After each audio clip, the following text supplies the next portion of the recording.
नमस्कार संस्कृत के प्रिय विद्यार्थियों, आप सभी का बहुत बहुत स्वागत है मैग्नेट ब्रेन्स हिंदी मीडियम पर। मैं पंकज तिवारी। आप लोगों का जो हमारा शिशु लालनम पाठ चल रहा था, आज हम लेकर के आए हैं कंप्लीट चैप्टर रिवीजन। तो ध्यान रखिएगा, आज कंप्लीट चैप्टर रिवीजन को करने से पहले मैं आपको बता दूं कि परीक्षा के लिए कितना महत्वपूर्ण होता है। पार्ट में देखिए, इसमें समय का अंतराल कम होता है। हम लोगों ने part 1, part 2, part 3, part 4, part 5 के रूप में इसको किया। फिर इसके बाद आप लोगों को अब कंप्लीट चैप्टर रिवीजन करना है। तो कंप्लीट चैप्टर रिवीजन के लिए हमें करना क्या होगा, इसमें समय अंतराल कम है, जल्दी से जल्दी हम ज्यादा चर्चा ना करते हुए पूरे पाठ पर नजर डालेंगे, क्योंकि परीक्षा के लिए ये बहुत महत्वपूर्ण होता है। तो ध्यान रखिएगा आप लोगों को। लेकिन पहले उससे पहले मैं आपको बता दूं कि मैग्नेट ब्रेन्स के द्वारा बहुत सुंदर तरीके से शिक्षकों के मार्गदर्शन में क्लास 7 से लेकर के क्लास 12 तक की संपूर्ण कक्षाओं के बहुत बेहतर तरीके से नोट्स तैयार करवाए गए। उन नोट्सों की जानकारी कैसे मिलेगी, जिस वीडियो से आप मुझे देख पा रहे हैं उसी के नीचे लिंक पर जाएंगे तो ई नोट्स और ई बुक्स की संपूर्ण जानकारी आपको प्राप्त हो जाएगी। तो जल्दी कर दिएगा, बिल्कुल भी देर नहीं करना, क्योंकि परीक्षा हमारी अब नजदीक है। चलिए अब चलते हैं क्लास पर। यहां लिखा हुआ है कक्षा 10वीं संस्कृत देखें, संस्कृत सैमुसी द्वितीयो भागः शिशु लालनम कंप्लीट चैप्टर रिवीजन। ठीक, कंप्लीट चैप्टर रिवीजन का मतलब होता है एक बार में पूरे चैप्टर पर हम क्या नजर डालेंगे। और शिशु लालनम आपको पार्ट पता है कि जब पार्ट 1, पार्ट 2 में मैंने आपको सारी चीजें बता ही दी है। लेकिन उससे पहले मैं एक बार थोड़ी सी फिर से जानकारी देना चाहता हूं कि यहां लव कुश राम आदि का संवाद चल रहा है। यहाँ लवकुश अपने माता की जानकारी के लिए और भगवान राम अपने पुत्रों की इस लालन प्रेम के बारे में, उनके माता पिता के बारे में जानकारी लेने की चेष्टा करते हैं। ठीक, यहाँ विदूषक भी रहते हैं। तो बहुत सारी चीजें यहाँ पर आपको वार्तालाप में मिलेंगी। पाठ में आपने जब पढ़ ही लिया है तो और आनंद के साथ पढ़िएगा कंप्लीट चैप्टर को।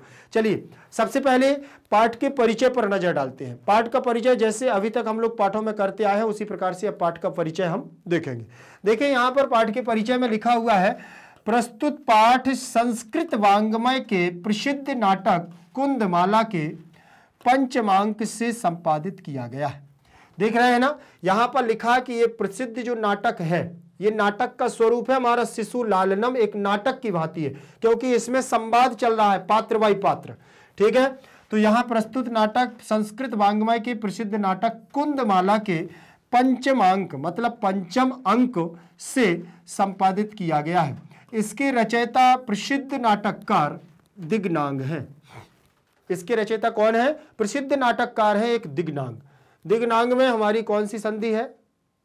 व्यंजन संधि। दिक प्लस नाग क्या बनेगा? दिक प्लस नाग। तो यहां बन जाएगा का के स्थान पर पंचम वर्ण में अनुनासिक संधि है, यहां आपका हो जाएगा दिंग। ठीक, और ना तो यहां पर हलंत लग जाएगा और नाग जुड़ जाएगा, दिग्नाग, दिग्नाग। ठीक, तो ये बन जाएगा आपका दिग्नाग। प्रस्तुत नाटक में राम कथा के कारण अवसाद पूर्ण उत्तरार्ध की हृदय स्पर्शी तथा मार्मिक भावनाओं को सरल व सुंदर रूप से प्रस्तुत किया गया है। अब यहाँ पर देखिए, वही रामायण के उत्तरार्ध की बात करें हम, जैसे आप लोगों ने देखा रामायण में उत्तरकांड होता है, लवकुश की कथा चलती है, तो उत्तरार्ध यहाँ बोला गया है। ठीक, मतलब बाद की कथा, रामायण के बाद की कथा है जो हृदय स्पर्शी है, मतलब आपके दिल को छूने वाली है, मार्मिक भी है, मतलब थोड़ा सा दुखित भी है।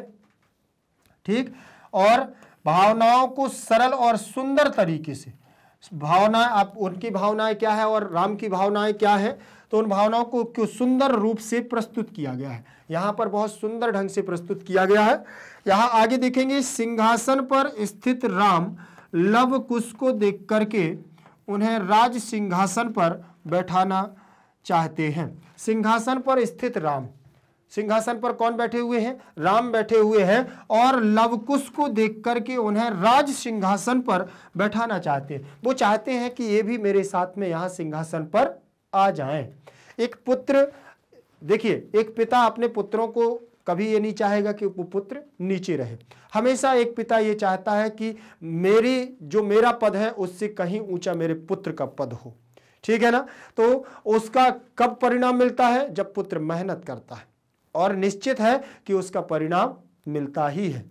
जब मेहनत करते हैं तो उसका परिणाम मिलता है। सिंहासन पर स्थित राम लवकुश को देखकर के उन्हें राज सिंहासन पर बैठाना चाहते हैं, किंतु वे दोनों शालीनता पूर्वक इंकार कर देते हैं। वो शालीनता पूर्वक इंकार कर देते हैं, क्योंकि उन्हें पता नहीं है कि राम कौन है और राम को भी पता नहीं है कि ये कौन है। इंकार कर देते हैं। लवकुश के सौंदर्य से आकृष्ट राम उन्हें अपनी गोद में बैठा करके आनंदित होते हैं। फिर उनको बुला लेते हैं, भाई सिंहासन पर तो बैठाएंगे नहीं, तो बोले आ जाओ गोद पर ही बैठ जाइए, गोद पर बैठ जाइए। लवकुश के सौंदर्य मतलब वह इतने सुंदर छवि वाले हैं, सूर्यवंशी तेजस्वी बालक हैं, तो लवकुश के सौंदर्य से आकृष्ट होकर के, आकृष्ट मतलब उन पर लोभित हो गए हैं, अच्छे लगने लगे हैं, आकर्षित हो गए हैं, तो आकृष्ट राम उन्हें अपनी गोद में बैठा लेते हैं और आनंदित होते हैं, प्रसन्न होते हैं, मन ही मन में मुस्कुराते हैं कि कितने सुंदर बालक हैं, कितने अच्छे बालक हैं, तेजस्वी है। क्योंकि कब, जब उनके किसको पकड़ लेते हैं, किसको पकड़ लेते हैं, अश्व को, क्योंकि अश्व भेजा जाता है ना, जब उनका दशाश्वमेध यज्ञ होता है तो उसमें एक अश्व भेजा जाता है, उसमें युद्ध करने के बाद फिर राम उनको बुलाते हैं, लव और कुश को। आगे देखें परिचय में और क्या दिया हुआ है, प्रस्तुत पाठ में आगे देखें इसमें क्या लिखा, प्रस्तुत पाठ में राम के हृदय में, प्रस्तुत पाठ में राम के हृदय में शिशु प्रेम की भावना का अति मनोहारी वर्णन है। अर्थात इस पूरे पाठ में बालकों के प्रेम की भावना का मनोहारी वर्णन किया गया है। और किसके हृदय में है वो, राम के हृदय में। राम के हृदय में शिशु बालकों के प्रति, छोटे बालकों के प्रति क्या आ गई है, मनोहारी वर्णन आ गया है। और राम लवकुश से उनके वंश, नाम, गुरु और माता पिता के विषय में जानना चाहते हैं। अब राम चाहते हैं कि हमें यह पता चल जाए कि इनके राम पूछते हैं लवकुश से कि आपके वंश का नाम क्या है, आपका कुल क्या है, आप किस कुल के हैं, और आपका नाम क्या है, वंश नाम, और गुरु कौन है आपके, माता पिता कौन है आपके, सारी चीज जानना चाहते हैं, विषय में जानना चाहते हैं। प्रत्युत्तर में लवकुश के कथनों से, प्रत्युत्तर मतलब उनके द्वारा, लवकुश के द्वारा उत्तर दिए जाने पर कथनों से माता पिता के प्रति सहानुभूति, माता पिता के प्रति सहानुभूति और गुरु के प्रति सम्मान, जैसे ही वो बताते हैं तो माता पिता के प्रति सहानुभूति उनके बस उससे मुख से समझ में आती है, और गुरु के प्रति बहुत आदर और सम्मान समझ में आता है, और पिता के प्रति आक्रोश स्पष्ट रूप से परिलक्षित होता है। मतलब वो अपने पिता से बहुत रुष्ट है, पिता के प्रति उनका क्या है, आक्रोश परिलक्षित होता है। अपना परिचय देते हुए उन्हें दोनों बालक गुरु वाल्मीकि, अपना जैसे ही वो परिचय देते हैं तो देते हुए दोनों बालक गुरु वाल्मीकि और सूर्यवंश में जन्म, अपने गुरु को बताते हैं कि वो वाल्मीकि है मेरे गुरु, हम लोगों के गुरु कौन है, वाल्मीकि, और सूर्यवंश में हम लोग जन्मे हैं। माता का नाम देवी, माता का नाम क्या है, बोले देवी, और पिता और वाल्मीकि ऋषि द्वारा दिया गया नाम बधु बताते हैं।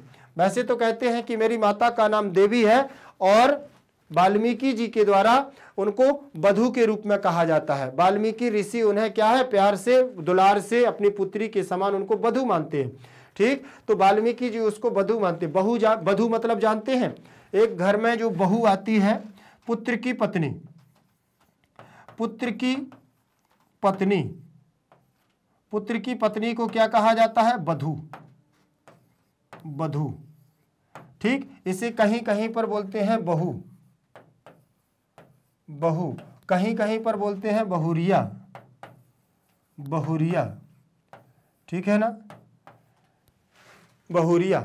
ठीक, तो ध्यान रखिएगा, पुत्र की पत्नी बधू कहलाती है। और यहां पर वाल्मीकि ऋषि माता जानकी को, सीता को बधू के रूप में मानते हैं, क्योंकि वह राम को और लक्ष्मण को क्या मानते हैं, पुत्र मानते हैं। आगे देखें, फिर देखें पिता का नाम निरानुक्रोश। फिर उनसे पूछा गया कि पिता का नाम क्या है, तो पिता का नाम बताते हैं निरानुक्रोश कहते हैं, पिता का नाम निरानुक्रोश कहते हैं। लेकिन जब विदूषक जी सुनते हैं तो विदूषक जी इस नाम का कारण, इस नाम का कारण या इस नाम का अर्थ बताते हैं। बोले निरानुक्रोश का ना अर्थ क्या है, क्योंकि राम को मालूम नहीं है कि निरानुक्रोश का अर्थ क्या है, लेकिन किसको, विदूषक जी बताते हैं। विदूषक बताते हैं कि इस नाम का मतलब होता है माता का तिरस्कृत और अपमानित होना। मतलब निरानुक्रोश उस पति को कहा जाता है, उस व्यक्ति को कहा जाता है जो अपनी पत्नी को घर से बाहर निकाल दे, ठीक, और तिरस्कृत करे, अपमानित करे, और ऐसे व्यक्ति को निरानुक्रोश कहा जाता है। ठीक, अपमानित होना कहते हैं। आहृत हुए राम विदूषक से कहते हैं, अर्थात यह सुनकर के भगवान राम क्या हो जाते हैं, आहृत हो जाते हैं, उनके हृदय में बहुत पीड़ा होती है। और राम विदूषक से कहते हैं कि इन कुमारों और उनके पारिवारिक वृत्तांत एक रूप से हैं। राम देखिए, राम कहते हैं किससे, विदूषक से, कि इन कुमारों का और उनके पारिवारिक, मतलब अपने हमारे पारिवारिक वृत्तांत एक रूप के हैं।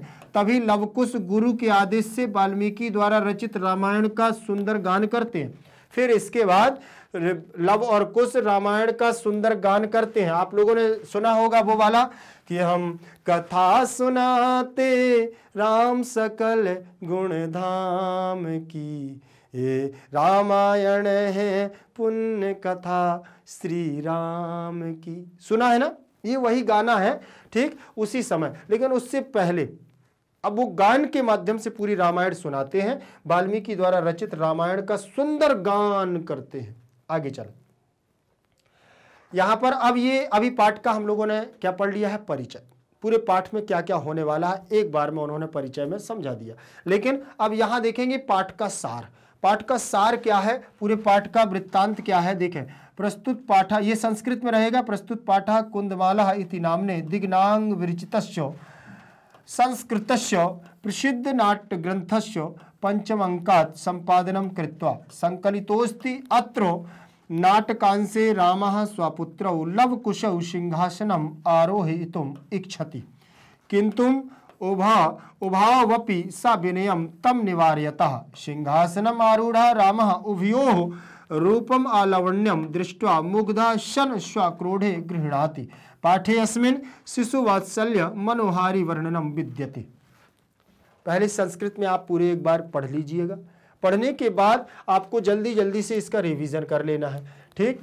तो ज़्यादा इस पर चर्चा नहीं करेंगे। मैंने आपको काफ़ी व्याकरणात्मक टिप्पणी उसमें पार्ट 1 पार्ट 2 में सारी चीज़ें बताई हैं। आप तो केवल इसमें रिवीजन करते जाइएगा। देखें, प्रस्तुत पाठा, प्रस्तुत पाठ कुंदमाला इति नामक, कुंदमाला नामक जो हमारा नाटक है उसके दिग्नांग के द्वारा जो रचा गया नाटक है वो संस्कृतस माने संस्कृत के प्रसिद्ध नाट्य ग्रंथ के पंचम अंक से संपादन करके संकलित किया गया है। अत्र माने यहाँ नाटक के अंश में राम अपने पुत्र स्वपुत्र लव कुशौ, अपने पुत्र लव और कुश दोनों को सिंहासन पर आरोहित माने बैठने के लिए इच्छित माने इच्छा करते हैं। किंतु उभौ अपि मतलब दोनों की सविनयम तम निवार्यत, और विनय पूर्वक वह उसको क्या है, इंकार कर देते हैं। सिंहासनम आरूढ़, सिंहासन पर बैठे राम माने राम, उभयोः माने दोनों को, रूपम अलावण्यम उनके रूप को देख करके क्या हो जाते हैं, दृष्टवा माने देखकर, मुग्धा माने लालायित मुग्ध हो जाते हैं, शन क्रोधे और फिर उनको अपनी गोद में गृहणाति माने ग्रहण करते हैं, बैठालते हैं। पाठे अस्मिन पाठ में शिशु वात्सल्यता, शिशु प्रेम के बारे में मनोहारी वर्णन विद्यते माने किया गया है, यह वर्णन है, ये इसका यहाँ पर अर्थ दिया गया है, ठीक। अब यहाँ पर आप देख पा रहे होंगे कि थोड़ा बड़ा बड़ा देखना है, यहाँ ज्यादा नहीं देखना है। दिग्नांग विरचितस्य में षष्ठी विभक्ति, संस्कृतस्य में षष्ठी विभक्ति, प्रसिद्ध नाट्य ग्रंथस्य में षष्ठी विभक्ति, पंचम अंकात, पंचम अंकात में यहाँ पर देख पा रहे होंगे दीर्घ संधि लगी हुई है, पंचम प्लस अंकात बराबर पंचम अंकात, और पंचमी विभक्ति लगी हुई है, संपादनम कृत्वा, क्री धातु कित्वा प्रत्यय लगा हुआ है, संकलिता प्लस अस्ति बराबर संकलितोस्ति, यहाँ विसर्ग संधि हो गई है। फिर अत्र माने यहाँ नाटकांशे, नाटक प्लस अंशे तो दीर्घ संधि, सप्तमी विभक्ति का एक वचन नाटकांशे, रामा में प्रथमा विभक्ति, स्वपुत्रौ में द्वितीय विभक्ति, लव कुशौ में प्रथमा विभक्ति का द्विवचन, सिंहासनम आरोहयितुम माने चढ़ाने के लिए, तुम उन प्रत्यय लगा हुआ है बैठालने के लिए, इच्छति इच्छता इच्छन्ति, लट लकार प्रथम पुरुष एक वचन का रूप लगा हुआ है।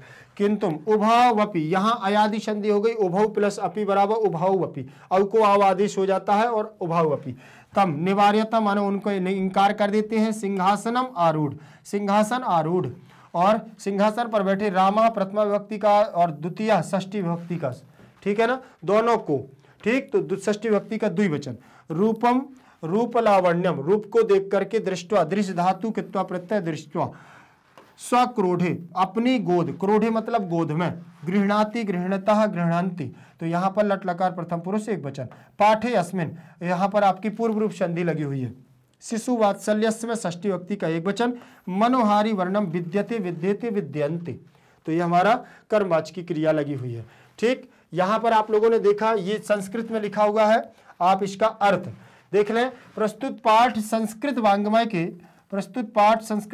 के प्रसिद्ध नाटक कुंदमाला के पंचम अंक से संपादित कर लिया गया है। इसके रचयिता प्रसिद्ध नाटककार दिग्नाग हैं। इस नाटकांश में राम कुश और लव को सिंहासन पर बैठाना चाहते हैं, किंतु वे दोनों अति शालीनता पूर्वक मना करते हैं। सिंहासन पर आरूढ़ राम कुश और लव के सौंदर्य से आकृष्ट होकर के उन्हें अपनी गोद में बैठा लेते हैं और अपनी आनंदित होते हैं। पाठ में शिशु स्नेह का अत्यंत मनोहारी वर्णन किया गया है। ठीक, ये पाठ का सार है। पूरा इस पाठ में शिशु का वर्णन किया गया है, शिशु वात्सल्य का, शिशु प्रेम का, तो उस पर हम लोग यहाँ चर्चा करेंगे। चलिए, इसके बाद अब चलते हैं फर्स्ट पैराग्राफ। हमारा पहले नंबर का पैराग्राफ है, यहां से ध्यान से देखिएगा। पहले पैराग्राफ में उन्होंने क्या कहा है, देखिए यहां पर लिखा हुआ है पहले पैराग्राफ में, सिंहासनस्थः रामा ततः प्रविशतः विदूषकेन उपदिश्यमान मार्गौ तपसौ कुशलवौ। ठीक, यहां से देखें, सिंहासनस्थः, सिंहासन पर स्थित राम। सिंहासनस्था का मतलब सिंहासन पर स्थित राम, ततः प्रविशतः, तब उसी समय प्रवेश करते हैं। सिंहासन पर बैठे हुए हैं राम और उसी समय प्रवेश करते हैं। कौन? विदूषकेन, माने विदूषक के द्वारा, उपदिश्यमान मार्गौ, बताया जा रहा है मार्ग। किसके द्वारा? विदूषक के द्वारा बताया जा रहा है मार्ग। तापसौ माने तपस्वी, कुशलवौ माने कुश और लव को, कुश और लव दोनों को विदूषक के द्वारा उपदिश्य किया जा रहा है मार्ग, बताया जा रहा है मार्ग कि यहां से नहीं, यहां से, यहां से नहीं, यहां से। क्यों? देखो ये लिखा है विदूषकः इत आर्यौ, उन्होंने कहा यहां से, इधर से चलिए आर्य, इधर से चले, इधर से।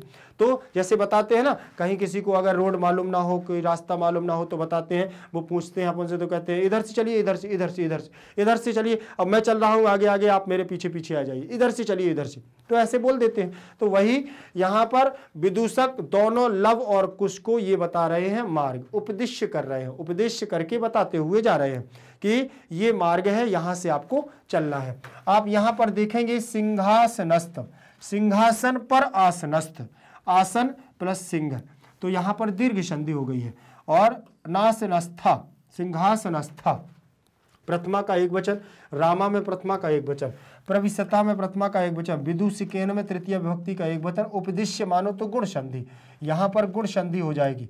ठीक, यहां बनेगा आपका विदूषकेन प्लस उपदिश्य,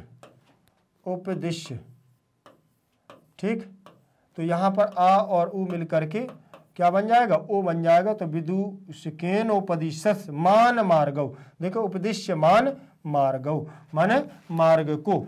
तापसौ माने दोनों तपस्वी, दोनों तपस्वी है ना, क्योंकि तपस्या कर रहे हैं, जंगल में रहते हैं वाल्मीकि ऋषि के, तो दोनों तपस्वी का वेश धारण किए हुए। कौन? कुशलवौ माने दोनों कुशलवों को बताते हैं। विदूषकः प्रथमा का एक वचन, क्या कहते हैं? इत आर्यौ, और दोनों आर्यों से, दोनों लव और कुश से बोलते हैं इधर से। फिर इसके बाद कुशल, ठीक है ना, कुश और लव दोनों बोलते हैं रामम उपसृत प्रणम्य चा, राम के समीप पहुंच करके, उपसृत माने समीप पहुंच, उप माने समीप, सृत माने पहुंच करके, प्रणम्य चा और प्रणाम करते हैं, समीप पहुंचते हैं और उनको प्रणम्य माने प्रणाम करते हैं। राम को क्या करते थे? प्रणाम करते हैं। राम में द्वितीय विभक्ति उपसर्ग पूर्वक श्री धातु से ल्यप प्रत्यय से सृत बना हुआ है, तो रामम उपसृत प्रणम्य चा, प्रणाम करते हैं। अपि कुशलम महाराजस्य, और महाराज कुशल है, और महाराज कुशल है, ऐसे पूछते हैं। ठीक, महाराजस्य कुशल, तब राम क्या कहते हैं? रामः युष्मद् दर्शनात् कुशलम एव भवतो किम वयमत्र कुशलम प्रश्नस्य भाजनम एव न पुनः पुनरतिथि समुचितस्य कंठाश्लेषस्य परिस्वज्य अहो हृदयग्राही स्पर्शः। तब राम कहते हैं युष्मद् दर्शना, तुम्हारे दर्शन से कुशलम एव, कुशलता के समान है, कुशलता के समान है। भवतो किम वयम अत्र, और आप लोग, दोनों लोग, आप लोग, वयम अत्र, अहम आवाम वयम, हम सब यहाँ क्या है, कुशलम प्रश्नस्य, कुशल प्रश्न भाजनम माने पूछने के लिए ही, ना पुनरपि अतिथि, बोले केवल प्रश्न पूछने के लिए, पूछने बस से ये कुशल नहीं हो जाता है, बोले पुनरअतिथि, और अतिथियों का तो समुचितस्य अच्छे तरीके से कंठाश्लेष गले लग करके परिस्वज्य माने पूछना चाहिए। ठीक, अहो हृदयग्राही स्पर्शा, आओ हृदयग्राही स्पर्शा करें, गले लग करके पूछें। तो राम किससे बोलते हैं, लवकुश से, कि केवल यहाँ ऐसे पूछ लेने से ये नहीं होता है कि आप कुशल हैं महाराज, गले लग कर के मुझे बताओ, पूछो मुझसे कि मैं कुशल हूं कि नहीं हूं। अब राम चाहते हैं, क्योंकि राम के अंदर शिशु का प्रेम जागृत हो गया, शिशु लालनम, शिशु वात्सल्यता, ध्यान रखिएगा। तो यहां पर देख पा रहे होंगे आप कि युष्मत् दर्शनात् पंचमी विभक्ति का एक वचन लगा हुआ है, कुशलम इव, तो यहां इव हो जाएगा, और भवतः, ठीक, भवतो, वयम अत्र, तो वयम अलग हो जाएगा, मतलब हम सब, अत्र माने यहां, और कुशल प्रश्नस्य षष्ठी विभक्ति का एक वचन, भाजनस्य एव न पुनः अतिथि, पुनः अतिथि विसर्ग हो गया तो पुनरअतिथि हो गया है, तो दोबारा से अतिथि जन समुचितस्य, और आए हुए अतिथि समुचित कंठाश्लेष मतलब गले में मिल करके, तो यहाँ षष्ठी विभक्ति लगा हुआ है, और कंठा आश्लेष, कंठ प्लस अश्लेष तो कंठाश्लेष, तो दीर्घ संधि, और पूरे शब्द में देखें तो षष्ठी विभक्ति का एक वचन। ठीक, अहो हृदयग्राही स्पर्शः, हृदयग्राही का मतलब होता है गले लगाने का स्पर्श। यहां देखेंगे अब जो हमारा अभी पैराग्राफ है, पैराग्राफ के अब शब्दार्थ देख लीजिए। यहाँ क्या लिखा हुआ है शब्दार्थों में, उपसृत मतलब पास जाकर या समीप जाकर के, कंठाश्लेष का मतलब गले लगाने का, कंठाश्लेष का मतलब गले लगाने का, और परिस्वज्य का मतलब होता है आलिंगन करके। हृदयग्राही स्पर्श किया ना, तो प्रणम माने प्रणाम करके, और भवतो माने आपके, और भाजनम माने पात्र, भाजनम का मतलब पात्र, अर्थात हम क्या है, हम जो अतिथि हैं वह तो हम एक दूसरे के आलिंगन करने के, गले लगाने के पात्र हैं, और गले लगा करके हमें पूछना चाहिए कि हम कुशल हैं कि नहीं।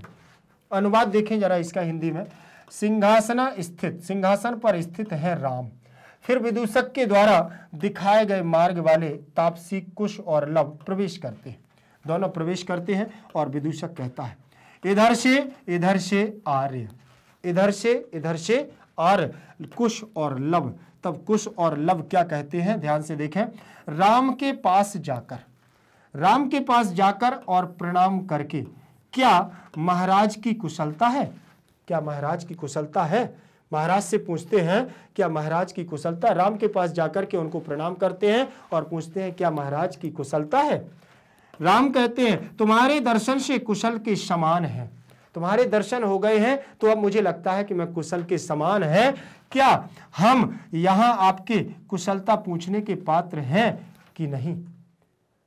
भाई लवकुश कह रहे हैं कि क्या, भाई राम ने पहले राम से पूछा तो उन्होंने कहा हम आपके दर्शन से कुशलता पूर्वक है, फिर राम कह रहे हैं क्या हम भी पूछने योग्य हैं कि हम पूछ सकते हैं कि आप कुशल हैं कि नहीं, कुशलता पूछने पात्र हैं, तो अतिथि जन को समुचित रूप से गले लगाने का नहीं, क्या हम अतिथि जनों को अच्छे तरीके से गले नहीं लगा सकते, आलिंगन करके, आलिंगन करके मतलब गले लगा करके हृदयग्राही स्पर्श करते हैं और आधे आसन पर बैठते हैं, आधे आसन पर भगवान राम बैठते हैं और उनको दोनों को क्या करते हैं, गले लगाते हैं, किसको, लव और कुश, दोनों को गले लगा करके, क्योंकि उनके अंदर एक वात्सल्य भाव जाग गया है। इसके बाद दूसरे नंबर का पैराग्राफ देखेंगे, दूसरे नंबर के पैराग्राफ में क्या दिया हुआ है, ध्यान से देखना है, उभव, तब दोनों क्या बोलते हैं। ठीक, अब वहां गले लगा लिया था राम ने, गले लगाने के बाद फिर दोनों बोलते हैं कि राजा शनम खलवेतत न युक्तम मध्यासितुम, ठीक, तब बोले राजासनम, राजा के आसन पर, खलु एतत, बैठना ठीक नहीं, ये हम लोगों की बस का नहीं है भाई, हम राजा की सिंहासन पर कैसे बैठ सकते हैं, न युक्तम मध्यासितुम, अर्थात और न यह युक्त है, उचित नहीं है और इस पर बैठना। ठीक, फिर राम कहते हैं सा व्यवधानम न चारित्र लोपाय तस्माद अंका व्यभितम अध्यावस्यताम सिंहासनम अंकम उपवेश्यति, बोले सा व्यवधानम, व्यवधान के साथ न चरित्र लोपाय, बोले चरित्र का लोप नहीं हुआ, तस्मात् अंकात, तो बोले फिर क्या है, अंकात, बोले और तो फिर इस गोद पर व्यवहितम अध्यस्ताम सिंहासनम, फिर उन्होंने अपनी गोद में उनको बैठा लिया। अंक, अंक माने होता है अंक, निधाय, गोद में, अंकम उपवेश्यति, और अंक अपनी गोद में बैठा लेते। उभौ, तब दोनों, उभौ रूप लगा हुआ है द्विवचन का, ध्यान रखिए दोनों की बात कर रहे हैं, दोनों बैठ जाते हैं गोद में। अनिच्छाम, अनिच्छाम नाट्यतः राजनम, और इच्छा के अनुसार, बोले अनिच्छा बिना इच्छा के नाटक राजन। अलम अतिदाक्षिण्येनो, और अलम अतिदाक्षिण्य बिल्कुल भी नहीं, कम, दक्षिण दाक्षिण्यो, राम राम कहते हैं। अलम अतिशालीनतया, अलम अतिशालीनतया, क्या निधा है, बोले क्या अतिशालीनतया, यहां पर देखें राजा आसनम बराबर राजासनम, राजासनम मतलब राजा आसनम, राजासनम, ठीक। खलु एतत्, खलु एतत् का मतलब हो गया है यहां पर क्या, खल्लवेतत्, यण संधि, यण संधि हो गई है, और राजासनम में दीर्घ संधि हो गई। न युक्तम अध्य, युक्तम अध्यासितुम, अध्य असि तुम, तो अध्यासितुम, अस धातु है, अधि उपसर्ग है, तुम उन प्रत्यय है, वहां पर भी यण संधि हो गई है। यहां पर भी कौन सी संधि लगी हुई है, यण संधि लगी हुई है। और रामः में प्रथमा विभक्ति का एक वचन रूप लगा हुआ है, रामः। देखिए सा व्यवधानम चरित्र लोपाय में चतुर्थी विभक्ति लगी हुई है, चरित्र लोपाय में क्या लगी है, चतुर्थी विभक्ति का एक वचन रूप लगा हुआ है। और तस्मात् प्लस अंकात, तो यहाँ व्यंजन संधि लग गई है। कौन सी व्यंजन संधि लग गई है, तस्मात् प्लस अंकात में व्यंजन संधि लग गई है।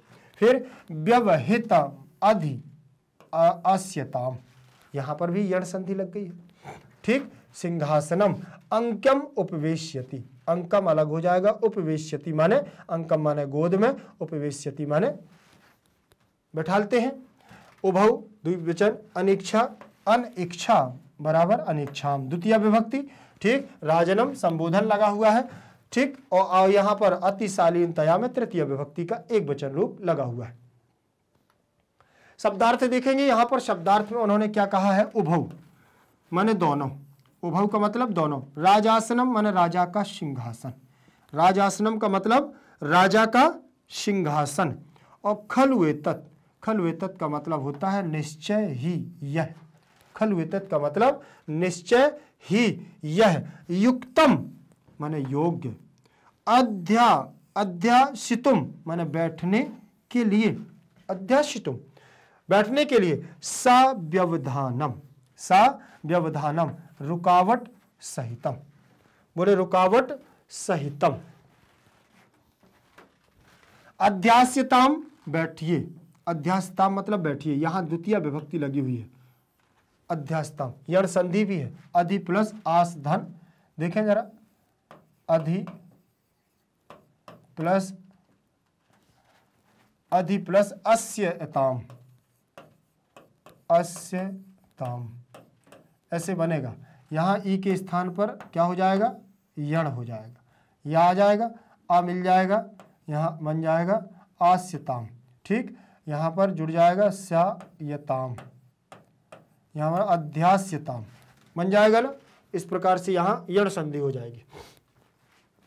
फिर दिया हुआ अंकम उपवेश्यति, गोद में बैठाते हैं, कहां बैठाते हैं, गोद में बैठाते हैं। नाट्यतः नाटक करते हुए, अब नाटक करते हुए दोनों। व्यवहितम बाधित रोका हुआ, बाधित रोका हुआ। अलमति दाक्षिण्येन अत्यधिक कुशलता ना करें, अलमपि, अलमपि दाक्षिण बोले बहुत ज्यादा हमारी कुशलता ना करें, हम तो जंगल के क्या हैं, तपस्वी हैं, आप तो राजा हैं। अनुवाद देखें दोनों का, अनुवाद दोनों। निश्चय ही यह राज सिंहासन है, यह बैठने के लिए उचित नहीं है, ठीक। अब जैसे ही उन्होंने अपने बगल से बैठालने के लिए, साइड से बैठालने के लिए, सिंहासन पर, आधे सिंहासन पर बैठालने के लिए करते हैं राम, तो वो कहते हैं दोनों कि निश्चय ही यह राज सिंहासन है और यह बैठने के लिए उचित नहीं है। राम कहते हैं व्यवधान, रुकावट के साथ, आचरण के लोप के लिए नहीं, आचरण का लोप नहीं है, इसलिए गोदी की रुकावट, सहज सिंहासन पर बैठिए, गोदी की रुकावट, मैं गोद पर बैठाल रहा हूं, गोदी में बैठाते। गोदी में बैठाते हैं, दोनों अनिच्छा से नाटक करते हैं, अनिच्छा करते हैं और नाटक करते हैं। हे राजन, अत्यधिक कुशलता ना कीजिए, बहुत ज्यादा हमारी चिंता ना करिए। राम कहते हैं अत्यधिक शालीनता ना करें, बहुत अधिक शालीनता करने की जरूरत नहीं है, बहुत अधिक शालीनता करने की जरूरत नहीं है। तीसरा देखें जरा तीसरे नंबर पे क्या लिखा हुआ है, श्लोक आ गया है, यहां पर देखेंगे क्या लिखा है। भवति शिशुजनो वयो अनुरोधात गुण महतामपि लालनीय एवं ब्रजति हिम करोपि बाल भावात पशुपति मस्तक केतकच्छंदत्वम्। ये श्लोक बोले, कौन कह रहा है श्लोक? लव कुश, ध्यान रखिएगा, लव कुश उभव दोनों बोलते हैं कि भवति शिशुजनो वयो नुरोधातो गुण महतामपि लालनीव एवं ब्रजति हिम करोपि बाल भावात पशुपति मस्तक केतक छंदत्वम्। देखें जरा कितने सुंदर भाव में उन्होंने कहा कि भवति शिशुजनो वयो वृद्धनुराधा गुण महतामपि लालनीमेव ब्रजति हिम करोपि बाले भावात पशुपति मस्तक केतक छंदत्वम्। बोले भवति शिशुजनो, भवति शिशुजनो, जब बालक होता है, क्या होता है? जब बालक होता है तो बालक छोटा होता है और उस समय उसको सब कोई प्रेम करता है, लेकिन जब वयो वृद्ध हो जाता है, बड़ा हो जाता है, तो फिर उसे कोई प्रेम नहीं करता है। चंद्रमा बाल भाव होने के कारण, सुंदर लगने के कारण भगवान शिव के मस्तक पर विराजमान रहता है और बोले किसी को जगह बाल अवस्था में ही सबको प्रेम मिलता है। शिशु जब छोटा होता है तो अच्छा लगता है, तो सबको रमणीय, किसी का भी हो बोले रमणीय लगता है, अच्छा लगता है। देखें जरा यहां पर इसका तात्पर्य यही है। आगे देखें, भवति लट लकार प्रथम पुरुष एक वचन का रूप लगा हुआ है भवति। शिशु जनो मतलब बाल्यावस्था में, शिशु जन ठीक छोटे। वयो अनुरोधात, वयः मन उम्र के, अनुरोधात पंचमी विभक्ति का एक वचन। गुण महताम अपि लालनीय एव, बोले लालन पालन के लिए होता है। ब्रजति ब्रजतः ब्रजजंती, यहाँ लट लकार प्रथम पुरुष एक वचन। हिम करोपि, हिम करोपि, हिमकर किसके लिए? चंद्रमा के लिए कहा गया है। हिम करोपि, हिम करः प्लस अपि विसर्ग संधि। बाल भावात, बोले बाल भाव होने से, हिमकर चंद्रमा बाल भाव होने से। पशुपति माने भगवान शिव, मस्तक माने मस्तक पर, केतक छंदत्वम् माने उनके सिर पर शोभायमान होता। ठीक, चलिए आगे देखेंगे। यहां व्यंजन संधि हो गई है, यहां पंचमी का एक वचन लग गया है और यहां आपकी विसर्ग संधि। हिमकरः प्लस अपि बराबर हिमकरोपि। अन्वय देखेंगे, अन्वय क्या होता है सबसे पहले तो ये जान ले, परीक्षा में जरूर आएंगे, दो श्लोक आएंगे और उनका अन्वय करना जरूरी होगा। अन्वय कैसे करेंगे आप कि इसमें आपको देखिए व्यवस्थित क्रम करना होता है। मूल रूप से हम इसका सही रूप से अर्थ क्या निकालें, जैसे यहां लिखा है गुण महताम अपि वयो अनुरोधात, गुण महताम अपि वयो अनुरोधात। आप इनको जो मिले हुए शब्द हैं, जैसे महताम लिखा तो अपि अलग कर देना है अन्वय में, और वयो अनुरोधात ये हो गया। शिशु जनः, शिशु जनः हो जाएगा। लालनीयः एव भवति बाल भावात हिमकरः अपि पशुपति मस्तक केतक छंदत्वम् ब्रजति। बोले गुण महताम, बोले गुण महनीय नहीं होते हैं, लेकिन छोटा बालक किसी का भी हो, बोले वो लालनीय होता है, प्रेम करने योग्य होता है। इसीलिए बोले देखो जैसे चंद्रमा भगवान शिव के मस्तक पर शोभायमान। हिमकरः माने चंद्रमा, पशुपति माने शिव, पशुपति का मतलब शिव, और केतक छंदत्व माने केतकी पुष्पों से निर्मित चूड़ा के समान। चंद्रमा भगवान शिव के मस्तक पर कैसे विराजमान है? जैसे केतकी पुष्पों से निर्मित एक जूड़ा, जो चूड़ा लगा लेते हैं ना बालों में, वैसे सजाया जाता है। वयो अनुरोधात, छोटी उम्र के कारण। वयो अनुरोधात, ठीक, वयो, वयः माने उम्र, वयस, और अनुरोधात छोटा, ठीक, और वयो वृद्ध माने बड़ा, अर्थात जैसी अवस्था छोटी होती है उसी के कारण बालपन में सब क्या है? बोले प्रिय लगते। अनुवाद देखें इसका जरा, अनुवाद में देख लें क्या कहा गया है। गुणी महान लोगों के लिए भी छोटी उम्र के कारण बालक लालनीय होता है। जो गुणवान और महान लोग होते हैं और महान लोगों के कारण ही लालनीय होता है। क्यों? छोटी उम्र के कारण बालक। चंद्रमा बाल भाव के कारण ही शिव जी के मस्तक पर केतकी से निर्मित जूड़े के समान शोभित होता है, सुशोभित होता है। भाव देखें कवियों का, इन्होंने क्या कहा है कि अत्यधिक गुणी लोगों के लिए भी छोटी उम्र के कारण बालक लालनीय ही होता है। जब ज्यादा महान व्यक्ति या गुणी गुणवान व्यक्ति होता है वो प्रत्येक छोटे बालक को प्रेम करता है। चंद्रमा बाल भाव के कारण ही शंकर के मस्तक पर आभूषण बनकर के केतकी पुष्पों से निर्मित आभूषणों की भांति शोभित होता है। अगर सुंदर न लगता होता चंद्रमा तो बोले इनको भगवान शिव के मस्तक पर जगह नहीं मिलती, नहीं मिलती, नहीं मिलती। आगे देखें, पैराग्राफ नंबर 4 पर देखेंगे। पैराग्राफ 4 में क्या दिया हुआ है, ध्यान से देखिएगा। इसमें लिखा हुआ है रामा। क्या लिखा है? रामा, प्रथमा विभक्ति का एक वचन। अब राम क्या कहते हैं? उतना तो लव और कुश ने बोल दिया, ठीक, बोले सबको प्रेमी होते हैं बालक, आपको भी प्रेम हो रहा है बालकों से, तो कोई नई बात नहीं है। फिर राम कहते हैं एस भवतो सौंदर्यावलोकम जनितेन कोतूहलेन पृच्छामि क्षत्रिय कुल पितामह्यो सूर्य चंद्रयो को वा भवतः वंशस्य करता। राम देखना, राम कहते हैं एस भवतः, अरे दोनों आप लोग ये बताइए सौंदर्य अवलोक, तुम दोनों की सौंदर्यता को, बोले इन दोनों की सौंदर्यता को देख करके अवलोकन करने के बाद जनिकेतेन, जानने के लिए, उनकी सुंदरता को देख करके, उनकी सुंदरता से क्या है, मोहित हो करके वह जानना चाहते हैं। जनितेन, उनके जानने से, कोतूहलेन, उनके हृदय में यह कोतूहल हो रहा है, उनके हृदय में बार बार यह हो रहा है, जग रहा है कि पृच्छामि, बोले पूछते, और उनसे पूछते हैं क्षत्रिय कुलम, तुम्हारा कौन सा क्षत्रिय कुल है?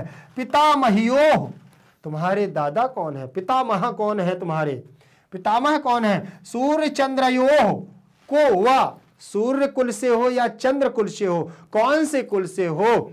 भवतो वंशस्य कर्ता, तुम्हारे वंश के कर्ता कौन है? तुम्हारा वंश कौन सा है? ये जानने के उनके अंदर बहुत कौतूहल मचा हुआ है। किसके? राम के, कि वो चाहते हैं कि इन दोनों पुत्रों के मन में जो इनकी कुल है वो मैं जान लूं। उनके पता नहीं उनके अंदर इतना प्रेम आया है और वो लव और कुछ से पूछना चाहते हैं। देखें, भवतोह षष्ठी भक्ति द्विवचन, सौंदर्य अवलोकन, अवलोक, जनि तेन, तो तृतीया विभक्ति लगी हुई है, यहां दीर्घ संधि लग गई है। कोतूहलेन, कोतूहलेन, कोतूहल के द्वारा मन में विचलन हो रहा है, तो तृतीय विभक्ति का एक वचन लगा हुआ है। पृच्छामि, पृच्छति पृच्छतः पृच्छन्ति, पृच्छसि पृच्छता पृच्छत, पृच्छामि पृच्छावः पृच्छामः, उत्तम पुरुष एक वचन का रूप लगा हुआ है, लट लकार। क्षत्रिय कुल, बोले तुम्हारा क्षत्रिय कुल कौन है? पितामहु माने होता है दादाजी, पितामह्यु, तुम दोनों की जो पितामह है, दादाजी है, वो कौन है? सूर्य या वा को वा चंद्र, कौन है? बोले सूर्य चंद्र में से कौन है तुम्हारा कुल? भवतो वंशस्य, षष्ठी भक्ति कहो कर्ता, तुम दोनों का कर्ता कौन है? यहां देखें लव, तब लव कहते हैं भगवान सहस्त्र दधीचि, दधीति, बोले भगवान सहस्त्र दधीचि के वंशज हैं। सहस्त्र, हजार, दधीचि, ठीक, सहस्त्र दधीचि का मतलब होता है सूर्य कुल, ठीक, सूर्य कुल के हम। रामः कथम अस्मत् समान अभिजनौ संवृतौ, कैसे इस समान अभिजनौ, हम दोनों एक ही वंश के।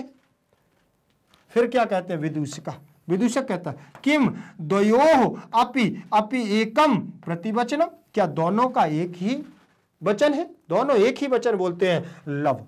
तब लव कहता है भ्रातरावाम सौंदर्यौ, हम दोनों क्या है भ्रातरौ, हम दोनों की जो सुंदर है, हम दोनों का जो रूप है वह एक ही है, हम दोनों एक ही हैं, जुड़वा है। रामः समरूपः शरीर सन्निवेशः वयसस्तु न किंचिदंतरम, बोले समरूपा, समान रूप है तुम दोनों का, शरीर सन्निवेशा, एक ही शरीर है, वयसस्तु उम्र भी एक ही है, न किंचिद अंतरम, कोई भी अंतर नहीं है। लव, तब लव कहता है आवाम यमलऊ, हम दोनों जुड़वा हैं, ट्विंस है, ट्विंस, हम दोनों यमलऊ, यमलऊ का मतलब जुड़वा, हम दोनों जुड़वा हैं। देखें यहां पर द्विवचन लगा हुआ है, यहां द्विवचन लगा, द्विवचन इसलिए लगा क्योंकि इसमें दोनों की एक साथ वार्तालाप हो रही है, लव और कुश की, ठीक। द्वयोः यहां हो जाएगा द्विवचन का रूप, और अपि, अपि यहां हो जाएगा, और एक तो यहां यड़ संधि हो गई, ठीक। प्रतिवचनम, प्रतिवचनम भ्रातरौ, यहां बन जाएगा भ्रातरौ, और अव को आव आदेश हो जाएगा, आवाम बन जाएगा भ्रातरावाम, दोनों का सौंदर्य, सौंदर्य में भी द्विवचन रूप लगा हुआ है, ठीक। फिर इसके बाद समरूपा, क्या दिया है समरूपा, समान रूप, प्रथमा का एक वचन, और शरीर सन्निवेशः एक वचन, वयः वयसस्तु, वयसः अस्तु वयसस्तु, किंचित प्लस अंतरम किंचिदंतरम, आवाम अहम आवाम द्विवचन का रूप लगा है, उत्तम पुरुष का सर्वनाम, यमलऊ माने जुड़वा, ठीक। आगे देखेंगे शब्दार्थ देख लीजिए जरा। सहस्त्र दधीची, सहस्त्र दधीची का मतलब होता है सूर्य, अभी मैंने बताया भी है, सूर्य।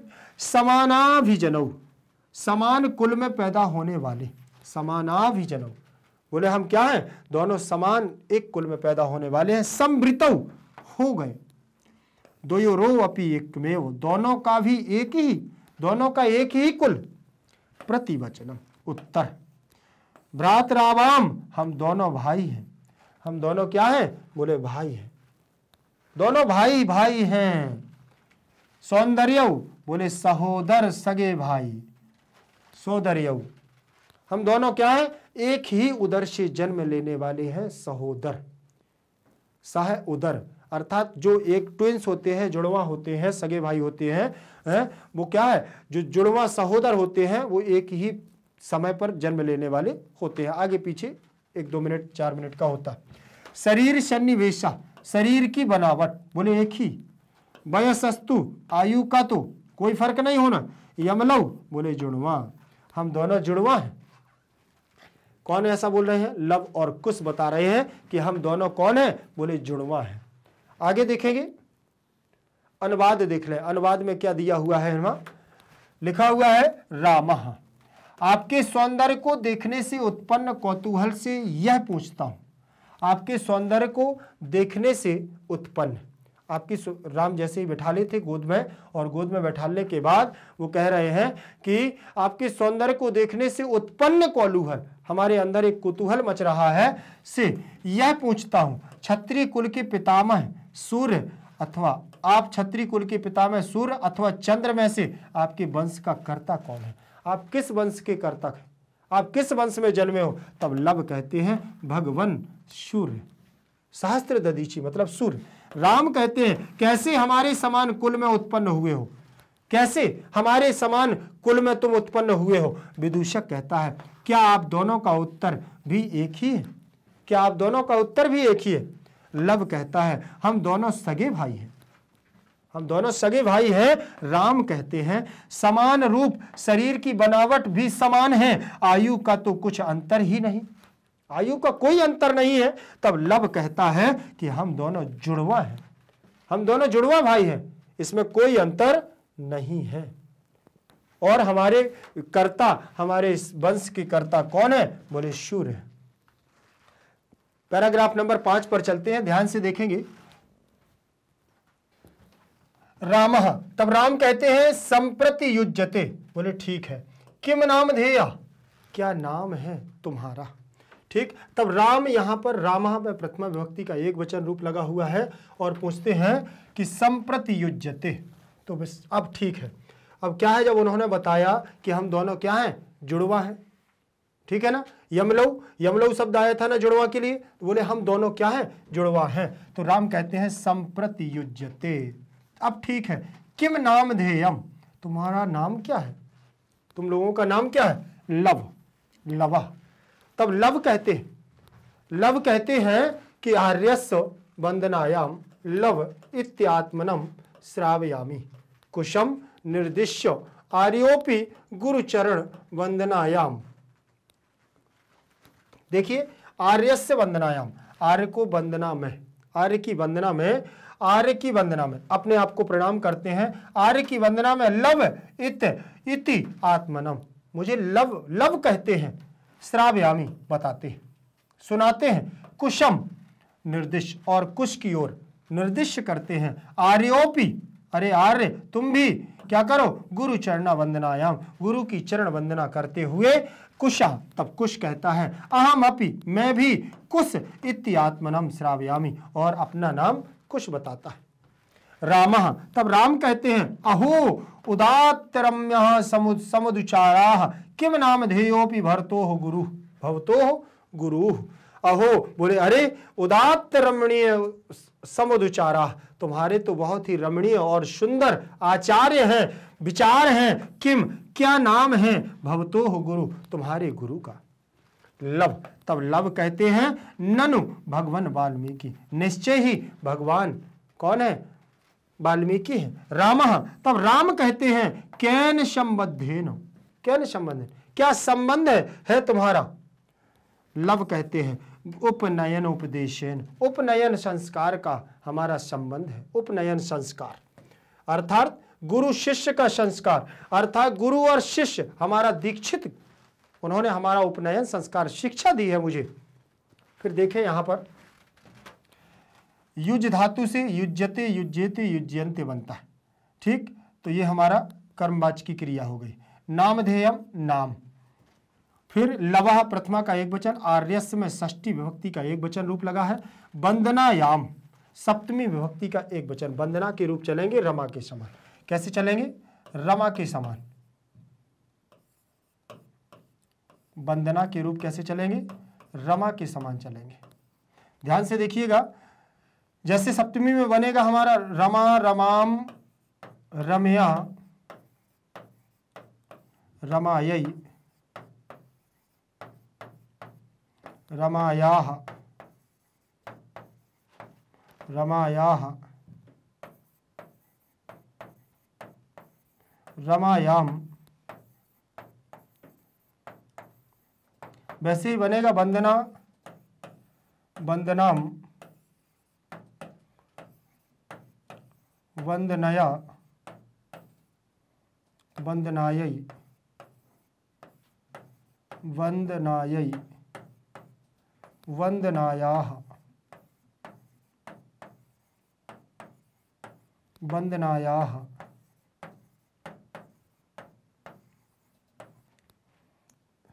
और यहां बनेगा वंदनायाम, वंदनायाम। देखा जरा, सप्तमी विभक्ति बहुवचन में बनेगा वंदनायाम, यहां पर भी लिखा हुआ है वंदनायाम, लिखा है ना। उसी प्रकार से राम, रमा आकारांत स्त्रीलिंग है तो वंदना भी आकारांत स्त्रीलिंग है। इति आत्मनम, इत्यात्मनम, देखें इति प्लस आत्मनम, इति यण संधि हो गई है, इति प्लस आत्मानम लिखा हुआ है, तो यहाँ यण संधि हो जाएगी, ई त या, ई के स्थान पर या आ जाएगा, आत्मानम का आ जुड़ जाएगा और इसमें इत्यात्मानम यण संधि हो जाए। श्रावयामी श्रु श्रवणे धातु है और ये हमारा देखिए ये लगा हुआ है उत्तम पुरुष, उत्तम पुरुष एक वचन का रूप लगा हुआ है। श्रावयामी कुशम निर्दिश्य, नि उपसर्ग पूर्वक दिश धातु से, दृश्य धातु से दृश्य बनता है। आर्योपि, आर्यः प्लस अपि, विसर्ग संधि, आर्यः प्लस अपि, यहां बन जाएगा हमारा आर्योपि, अवग्रह रूप में आ जाएगा अ। आर्योपी गुरु चरण वंदनायाम, सप्तमी विभक्ति, अभी वंदना के रूप बताया ना, तो वंदनायाम बन जाएगा सप्तमी विभक्ति का एक वचन। कुशः प्रथमा का फिर एक वचन, अहम प्लस अपि बराबर अहम अपि, इत्यात्मानम में भी फिर से हमारी यण संधि आ जाएगी यहाँ से। श्रावयामी में भी उत्तम पुरुष का हमारा लगा हुआ है एक वचन का रूप। फिर इसके बाद रामा, तब राम कहते हैं अहो, यहाँ संबोधन लगा हुआ है। क्या लगा है यहाँ? संबोधन का एक वचन लगा है उदात्त रम्य,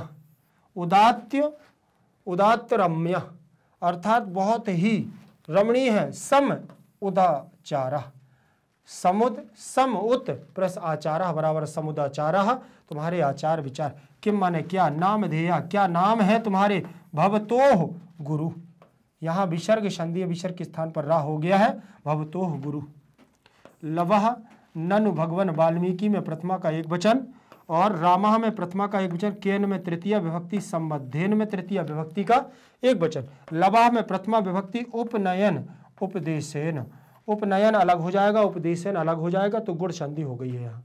उ आ और उ मिलकर के ओ बना लिया है, और उपदेशन में तृतीय विभक्ति का एक वचन रूप दिया हुआ है। ठीक, इसके बाद देखेंगे शब्दार्थ। इसी शब्दार्थ पर देखें, और शब्दार्थ में क्या दिया है? संप्रति का मतलब होता है अब, संप्रति का मतलब अब, और नामधेयम का मतलब नाम। संप्रति का मतलब अब, और नामधेयम का मतलब नाम, और युज्यते मतलब युक्त हो जाते। बोले अब युक्त हो जा, अब ठीक है। वंदनायाम, वंदना में, तब वंदना में क्या कहते हैं? श्रावयामी माने सुनाता हूं। अब मैं वंदना में सुनाता हूं।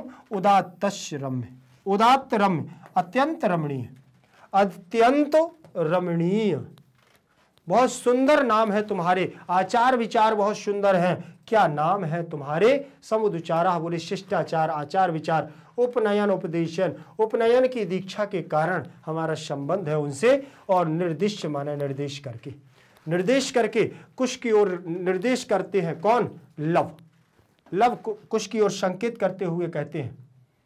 देखें यहां पर दिया हुआ है हमारा अनुवाद। अनुवाद हिंदी में इसका अर्थ देख लीजिए एक बार।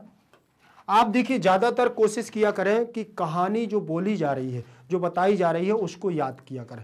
ये तो आपको लास्ट में केवल और केवल मैच करने के लिए होता है, लेकिन अगर कहानी आपको जैसे सुनते सुनते जल्दी से याद हो जाती ना, तो कोई भी बात हम लोग ज़्यादा श्रवण करते हैं और सुनते हैं किसी की बात। आप लोग मित्र भी जाते होगे, स्कूलों में जाते होगे, आपस में घर में खेलते होगे, तो आपस में जो बातचीत होती होगी वो हमेशा याद रहती है। क्यों? क्योंकि वो बातें जो बोलते हैं, कहानी हमारी सीधे हृदय को स्पर्श करती हैं, और वो जल्दी से याद हो जाती है। और जल्दी से याद होने का कारण भी यही है। तो आप लोगों को कहानी को ज़्यादा सुनना है, ये आपको केवल मैच करना है कि आपकी कहानी जहाँ से सुनाई जा रही है वो बिल्कुल यहाँ से मैच कर रही है कि नहीं कर रही है। ध्यान रखें, तभी आप लोग पूरी कहानी को अपने दिमाग में बैठा सकते हैं। यहाँ पर राम, सबसे पहले राम ने कहा अब ठीक है, संप्रति युज्यते, बोले अब ठीक है, क्या नाम है तुम्हारा? क्या नाम है तुम्हारा? किससे? लव से पूछा। तो लव ने क्या बताया? आर्य की वंदना में, आर्य की वंदना में, वंदना करते हुए आर्य की वंदना में लव ऐसा स्वयं को सुनाता हूं। बोले वंदना करते हुए, बोले मैं अपने आप को बताता हूं कि मैं लव हूं। कुश को निर्देश माने इशारा करके आर्य भी गुरु चरण वंदना में, तब अपने कुश की ओर लव इशारा करते हैं और कहते हैं कुश बताओ, तुम भी बताओ। तो गुरु चरण वंदना करते हैं और उनको बतलाते हैं, गुरु चरण वंदना करते हुए उनको बतलाते हैं। तब लव कहते हैं कि मैं भी कुश इस प्रकार स्वयं को सुनाता हूं। बोले मैं कुश स्वयं को सुनाता हूं, मेरा नाम कुश है। लव कहता है मेरा नाम लव है। तब राम क्या कहते हैं? अहो अत्यंत रमणीय शिष्टाचार, बहुत सुंदर आपके आचार विचार हैं, शिष्टाचार हैं। और आपके गुरु का क्या नाम है? आपके गुरु कौन है? जरा गुरु का नाम भी तो बताएं। तो लव कहते हैं निश्चय ही भगवान वाल्मीकि, भगवान वाल्मीकि हमारे गुरु हैं। राम कहते हैं किस संबंध से? संबंध क्या है तुम्हारा? वाल्मीकि गुरु से तुम्हारा संबंध क्या है और किस संबंध से आप उनको गुरु मानते हो? तब लव कहते हैं उपनयन की दीक्षा के कारण। उन्होंने मुझे, हम लोगों को, हम दोनों को उपनयन की दीक्षा दी है, उपनयन संस्कार हमारा करवाया है और हम दोनों को शिक्षा दी है। उसी शिक्षा के कारण आज वो हमारे गुरु हैं। देखें जरा 6 नंबर का पैराग्राफ, 6वें नंबर का पैराग्राफ देखेंगे, ध्यान से देखें। इसमें उन्होंने क्या कहा है, तब यहां पर तब राम कहते हैं, राम क्या कहते हैं, अहम अत्र भवतो जनकम नाम तो वेद तुम इच्छामि। अहम अत्र, अहम माने मैं, अत्र माने यहां, भवतो माने तुम दोनों की, जनकम माने पिता को, नाम तो माने नाम को, और वेद तुम इच्छामि माने जानने की इच्छा रखता हूं। ठीक, अहम मैं तुम दोनों के पिता के नाम को जानने की इच्छा रखता हूं। अहम अत्र, अहम माने मैं, अत्र माने यहां, भवतोह माने तुम दोनों की, जनकम माने पिता, नामतः नाम, वेद तुम, वेद धातु से वेद तुमुन प्रत्यय के योग से बना हुआ है। इच्छति इक्षता इक्षन्ति इक्षसि इक्षता इक्षत, और इच्छामि इच्छावा इच्छावा, उत्तम पुरुष की क्रिया लगी हुई है। इच्छामि माने मैं जानना चाहता हूं। इच्छामि क्यों लगा है, अहम के कारण यहां इच्छामि लगा हुआ है, जैसा कर्ता वैसी क्रिया। ठीक, तो अहम के कारण यहां इच्छामि, अहम भी सर्वनाम रूप लगा हुआ है, कहां का, उत्तम पुरुष का, और वहां भी उत्तम पुरुष एक वचन का लगा हुआ है। ठीक, इच्छामि लव, तब लव कहता है न ही जानम अस्य नामधेया, मैं नहीं जानता हूं, पिता का नाम नहीं जानता हूं, नाम नहीं जानता हूं। न कश्चिद अस्मिन तपोवने तस्य नाम व्यवहरति, और न कोई उस वन में तपोवन में, तस्य माने उनके नाम को लेता है, व्यवहरस्यति माने बोलता है, ना वहां पर कोई उनके नाम की चर्चा होती है, ना कोई लेता है। रामा, तब राम कहते हैं अहो महात्म्य, अरे महात्म्य ये कैसा। ठीक, यहां देखेंगे जानामि अस्य, यहां यड़ संधि हो गया, जानामि अस्य नहीं जानामि माने नहीं जानता हूं। ठीक, मैं नहीं जानता हूं, अस्य षष्ठी विभक्ति नामधेया, बोले मैं नहीं जानता हूं नाम क्या है, ना माने नहीं, कश्चित प्लस अस्मिन बराबर कश्चिद अस्मिन, और ना ही कोई इस तपोवने माने तपोवन में, पूरे वन में, सप्तमी का एक वचन, तस्य लगा हुआ है षष्ठी विभक्ति का एक वचन, और बोले ना ही इस वन में कोई जानता है। नाम व्यवहरति, व्यवहारतः व्यवहरन्ति, तो लट लकार प्रथम पुरुष एक वचन का रूप लगा हुआ है। रामः अहो महात्म्य कुश, तब कुश कहता है जानामि अहम तस्य नामधेया, तब कुश कहता है अरे मैं जानता हूं। लव कहता है मैं पिता का नाम नहीं जानता हूं, कुश कहता है मैं जानता हूं। अरे अहम, देखो जानामि, अहम माने मैं, जानामि माने जानता हूं, तस्य माने उसके, नामधेया माने नाम को, मैं जानता हूं उनके नाम को। राम, तब राम कहते हैं कथ्यताम, कहो कौन है, तो कुश कहता है निरनुक्रोशो नाम दे, निरनुक्रोश नाम है, निर्दयी नाम है उनका, निर्दयी नाम है। पिता का नाम क्या है, बोले निर्दयी है। अब यहां देखेंगे जानामि लगा हुआ है, तो जानामि कहां का बनेगा हमारा, उत्तम पुरुष एक वचन का, अहम के योग में जानामि लग गया, तस्य में षष्ठी व्यक्ति नामधेया। कथ्यताम द्विवचन का रूप लगा हुआ है, कथ्यत कथ्यताम कथयन। ठीक, फिर निरनुक्रोशः नाम, बोले उनका नाम क्या है, निरनुक्रोश है, निर्दयी नाम है उनका। तब राम क्या कहते हैं जरा देखिएगा, तब राम कहते हैं वयस्य अपूर्वम खलु नामधेया, अरे अपूर्व नाम, बोले निश्चय ही यह नाम तो अपूर्व है। विदूषकः, तब विदूषक कहते हैं चिंतित होकर के, एवं तावत पृच्छामि, और दोबारा से फिर से पूछते हैं, निरनुक्रोश इति का एवं भणति, कौन भरता है, कौन ऐसा बोलता है, बोले निरनुक्रोश, फिर से पूछते हैं निरनुक्रोश भणति, निरनुक्रोश भणति माने बोलते हैं। ठीक, तब पृच्छामि उत्तम पुरुष का रूप लगा हुआ है, और खलु माने निश्चय ही, वयस माने उम्र, और विचिंत माने चिंतित होकर के सोचते हैं, निरनुक्रोश माने निर्दयी, एवं और भणति। फिर कुछ कहता है, बोले कौन ऐसा कहता है कि निर्दयी नाम है तुम्हारे पिता का, अम्बा, बोले मां कहती है, अम्बा माने मां कहती है। तब विदूषकः कहता है किम कुपिता एवं भणति उत प्रकृतिस्था, क्या वह क्रोधित होकर के बोलती है उत प्रकृतिस्था, वह प्रकृति वहां पर स्थित इसलिए बोलती होगी क्योंकि वह क्रोध के कारण, कुपित होकर के बोलती होगी, ऐसा नहीं होगा। कुपिता यो भणति, क्या क्रोध में बोलती है? उत प्रकृति स्था, प्रकृति ही प्लस, देखें यहाँ प्रकृति प्लस स्था बराबर प्रकृति स्था। फिर इसके बाद देखें जरा, भणति यहां पर बोलने के अर्थ में दिया गया है, ध्यान रखिएगा। शब्दार्थ देखें, वेद तुम इच्छामि माने जानना चाहता हूं, वेद तुम इच्छामि माने जानना चाहता हूं, जानाम्यस्य माने जानता हूं इसका, जानाम्य हम माने जानता हूं मैं, निरनुक्रोशो माने निर्दयी, और वयस्य माने मित्र, विचिंत माने सोचकर, विचिंत माने सोच करके, सोचते हैं, चिंतित होते हैं, भणति माने कहते हैं, अंबा माने माता, ओत माने अथवा, यह सामान्य रूप से, ठीक है ना। अब वहां पर कुपित होकर के बोलती है कि सामान्य रूप से बोलती है, बोले माता तो बोलती है। अनुवाद में देखें जरा, अनुवाद में क्या कहा गया है, राम मैं आदरणीय आप दोनों, मैं आदरणीय आप दोनों के पिता का नाम जानना चाहता हूं। तब राम कहते हैं, लब कहता है इसका, इनका पिता का नाम नहीं जानता हूं, इस तपोवन में उनका नाम कोई नहीं व्यवहार में लाता है, कोई नहीं लाता है व्यवहार में, ना कोई बोलता है। राम कहते हैं, अहो महानता, पूरी महानता है कि कोई भी पूरे तपोवन में उनका नाम नहीं लेता।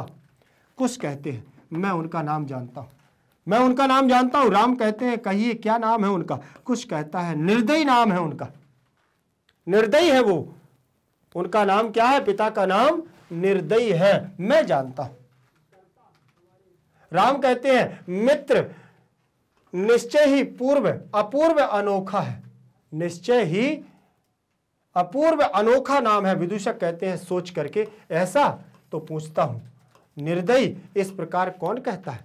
निर्दयी इस प्रकार कौन कहता है? कुछ कहता है माता कहती है। विदूषक कहते हैं, क्या क्रोधित हुई ऐसा कहती है, अथवा सामान्य रूप से कहती है? क्रोध में बोलती है या सामान्य रूप से बोलती है? सामान्य रूप से बोलती है कि क्रोधित होकर के बोलती है।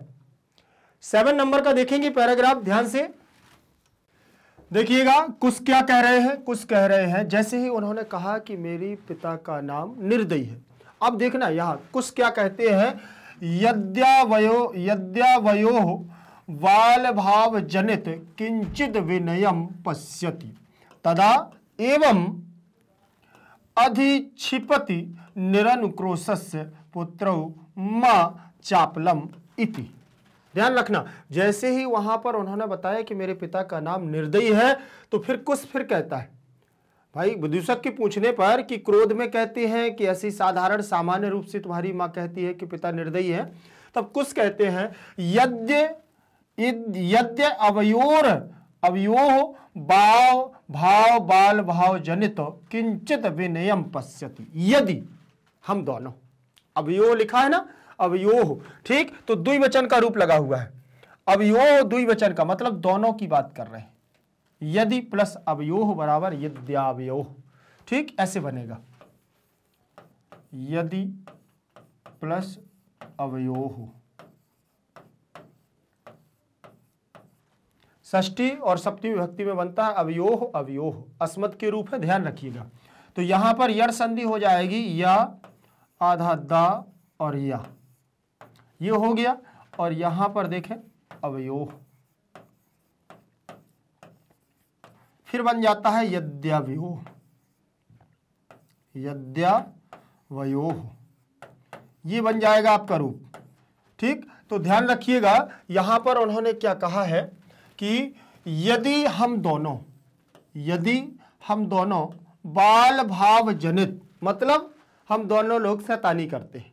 शैतानी करने का मतलब हमारे द्वारा कोई ऐसी वो की जाती है, चंचलता की जाती है, किंचित विनयम पश्यति, अगर थोड़ा भी उन्होंने देखा कि हम अपनी विनयशीलता से बाहर जा रहे हैं और कुछ शैतानी कर रहे हैं दोनों लोग, पश्यति मतलब देखती हैं, तदा एवं अधिक्षिपति, तब वह अधिक्षिपति क्रोध में आकर के अचानक से निरनुक्रोशस्य पुत्रौ, अरे निर्दयी के पुत्रों, अरे तुम दोनों निर्दयी के पुत्रों, मां चापलम इति, शैतानी मत करो।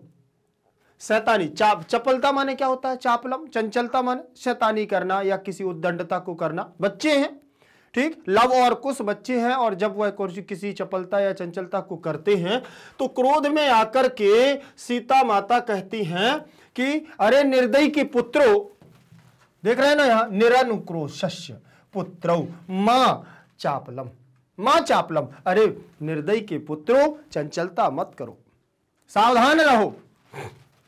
विदूषक कहता है, विदूषक एतयोः यदि पितुर निरनुक्रोश इति नामधेयः एतयोर जननी तेन आवमानिता निर्वासिता एतेन वचनेन दारकौ निर्भर्तसयति। देखे जरा, यदि एतयोः यदि पितुर नाम, अगर वह अपने पति पितु, अगर तुम्हारे पिता को वो इस प्रकार से कहती है, एतयोः यदि पितुर निरनुक्रोश, यदि पिता निरनुक्रोश है, इति नामधेया, यह नाम से पुकारती है, तो ये तयोः जननी, निश्चित है कि यह इनकी माता तेनाव मानिता निर्वासिता, अर्थात उसको क्या है, अपमानित किया गया है या निर्वासित किया गया है। एतेन वचनन, इन वचनों से दारकौ माने पुत्रों को निर्भर्तसयति माने डांटती, अर्थात इसी कारण से या तो इसकी मां को अपमानित किया गया है, और या इनकी मां को निर्वासित किया गया है, इसीलिए घर से निर्वासित करना, बाहर निकालना, निर्वासित किया गया है। इसी कारण से दारकौ माने दोनों पुत्र, दारक माने पुत्र और दारकौ माने दोनों पुत्र, द्विवचन का रूप है, निर्भर्तसयति। इसीलिए कहते हैं, कौन बता रहा है, सब विदूषक बता रहे हैं। तब राम क्या कहते हैं, तब राम कहते हैं स्वगतम, स्वगतम। धिंग बोले अरे धिक्कार है, धिक्कार है, माम एव भूतम, मेरे होते हुए मुझे धिक्कार है, सा तपस्विनी, वह तपस्विनी मत कृतेन अपराधेन, मेरे द्वारा किए गए अपराध से, स्वापत्यमेव, अपने पति को ही मन्यो गर्भै रक्षतै निर्भर्तसयति शावास्पम अवलोकयत्, अपने मेरे द्वारा किए गए अपराध के कारण अपने पुत्रों को इस प्रकार से संबोधित करती है, सावास्पम अवलोकयति, और अश्रुपूर्ण आंखों से देखते हैं, मतलब आंखों में उनके आंसू आ जाते हैं और आंसू भरे आंखों से देखते हैं। ध्यान से देखिएगा, ठीक। अब यहां पर आप देखिएगा क्या लिखा है, और इनकी थोड़ा सा वो देख लेना है आपको, व्याकरणात्मक टिप्पणी देखें।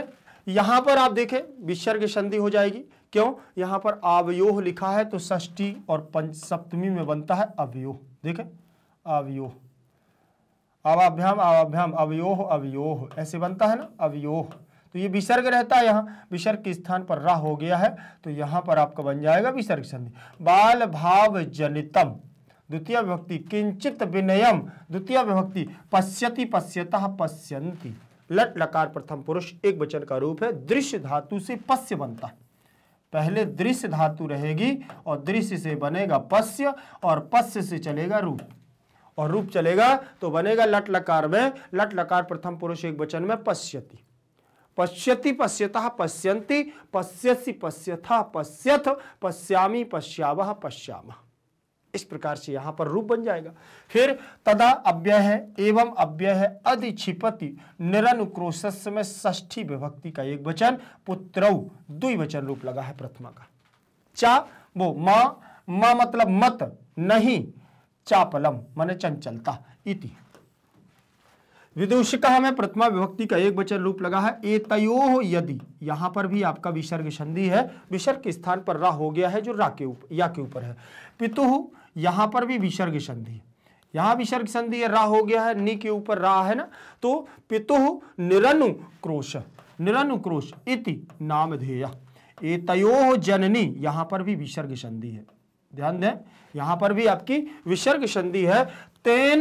तेना अवमानिता, तेनौ हो जाएगा तो दोनों के द्वारा अपमानित, ठीक है ना, अवमानिता, अर्थात उसे या तो क्या किया गया है, बोले एतयोः जननी, इन दोनों की जननी को क्या किया गया है, अपमानित किया गया है और निर्वासित किया गया है। अवमानिता का मतलब उनके मान सम्मान पर ठेस पहुंचाई गई है। निर्वासिता का मतलब निकाला गया है, तो दोनों में प्रथमा विभक्ति का एक वचन है, स्त्रीवाची शब्द है। एतेन, तो एतद के रूप लगे हुए तृतीय विभक्ति में बनेगा हमारा एतेन।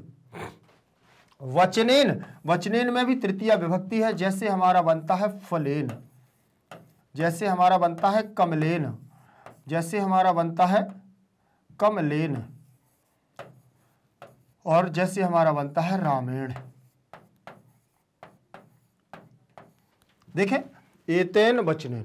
ठीक, फिर इसके बाद दारकौ, जैसे रामौ, दारक के रूप चलेंगे, दारक, ऐसे दारकः दारकौ, ये आ गया ना द्विवचन। रामः रामः रामौ, रामः रामौ बन रहा है ना। इसी प्रकार से आपका यहां रूप बन जाएगा। निर्भर्तशयति, देखें जरा लिखा हुआ है निह निह भर्तशयति।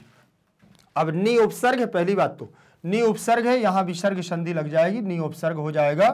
और भर्तशयति, भर्तशयता, भर्तशयन्ति। ठीक, निर्भर्त ना करना, भर्त शब्द से, भर्त धातु से भर्तशयति बनेगा। ठीक, फिर इसके बाद देखें रामः, राम कहते हैं, धिंग धातु है यहां धिक्कारने के अर्थ में, बोले धिक्कार है। माम एवं भूतम, माम अलग हो जाएगा, अहम माम मया, अहम माम मया द्वितीय विभक्ति लगी हुई है, और एवं भूतम, सा, वह किसके लिए, सीता के लिए आया है। सा तपस्विनी, उस तपस्विनी, तपस्विनी शब्द किसके लिए आया है, सीता के लिए, सीता के लिए। मत कृतेन, मत कृतेन मतलब मेरे द्वारा किए गए, अहम माम मया मह्यम, अहम माम मया मह्यम, मत मम मई बनता है ना, मत मेरे से, मेरे द्वारा, मेरे द्वारा, कृतेन मतलब किया गया, मेरे द्वारा किया गया, अपराधेन माने अपराध से, मेरे द्वारा किए गए अपराध से। तो यहां तृतीय विभक्ति का लगा हुआ है कृतेन, और तृतीय विभक्ति का लगा हुआ है अपराधेन। ठीक, मत अलग हो जाएगा, कृतेन अलग हो जाएगा, अपराधेन अलग हो जाएगा। तो मत माने मेरे, और कृतेन द्वारा किए गया, अपराधेन माने अपराध से, स्व माने स्वयं, अपने स्वयं के, स्व अपत्यमेव, अपने अपत्यमेव, मन्यु गर्भैः, मन्यु गर्भैः यहां विसर्ग संधि, रक्षैः, रक्षैः, निः विसर्ग संधि, भर्तशयति, निर्भर्तशयति। वाष्पाम, देखें वाष्पम अवलोकयति, सा वाष्पम, सा वाष्पम अवलोकयति मतलब अश्रु के साथ, वाष्प मतलब अश्रु, सा माने साथ में, अवलोकयति माने देखते हैं। ठीक, अश्रु के साथ उनको दोनों को देखते हैं, आंखों में आंसू आ जाने के कारण वो देखते हैं। तो यहां पर भी लट लकार प्रथम पुरुष एक वचन की क्रिया लगी हुई है कर्मवाच्य की। देखें जरा शब्दार्थों को देखें, शब्दार्थ देखिए बहुत जरूरी होते हैं अगर किसी भी पैराग्राफ का अर्थ जानना है, ठीक है ना, तो उसका शब्दार्थ जानना बहुत जरूरी है। लिखा हुआ है अधिक्षिपति, सबसे पहले मतलब फटकारती है, अधिक्षिपति मतलब फटकारना या डांटना, ऐसा कह सकते हैं। चापलम का मतलब चंचलता या उद्दंडता, बच्चे शैतानी करते हैं उसी को हम चंचलता कहते हैं। अद्यवयोह यदि हम दोनों की, यदि हम दोनों की, एतयोह माने हम दोनों की, इन दोनों की। तेन अवमानिता का मतलब उसके द्वारा अपमानित, उसके द्वारा अपमानित। निर्वासिता मतलब निर्वासित की गई है या निकाली गई है घर से, या उनको बाहर छोड़ दिया गया है। फिर दारकौ मतलब दोनों पुत्र, द्विवचन लगा है तो दारकौ माने दोनों पुत्र। स्वगतम माने अपने मन में, अपने मन में सोचते हैं कि धिंग माने धिक्कार है। स्वपत्यमेव अपनी संतान को ही, अपनी संतान को ही, ऐसे कोई बोलता है क्या, बोले धिक्कार है, मन में सोच रहे हैं कौन, राम। अनुवाद देखेंगे जरा, कुछ कहते हैं कि यदि माता हम दोनों के बाल स्वभाव से कुछ अभिनय देखती है तो निर्दयी के पुत्रों चंचलता मत करो ऐसा डांटती है। अगर मेरे द्वारा या हम दोनों के द्वारा क्या किया जाता है, बाल स्वभाव मतलब बच्चों की जो छोटी छोटी आदतें होती हैं शैतानी करना, बोले वही बाल स्वभाव को अगर माँ देखती है और अभिनय करते हुए देखती है तो निर्दयी के पुत्रों चंचलता मत करो, ऐसे बोलती है माँ। ऐसे माँ बोलती है कि निर्दयी के पुत्रों चंचलता मत करो, ऐसा डांटती है।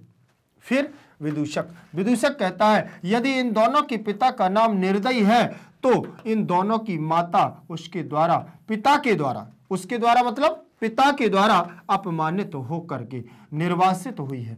अतः ऐसे वचन से दोनों पुत्रों को धमकाती है।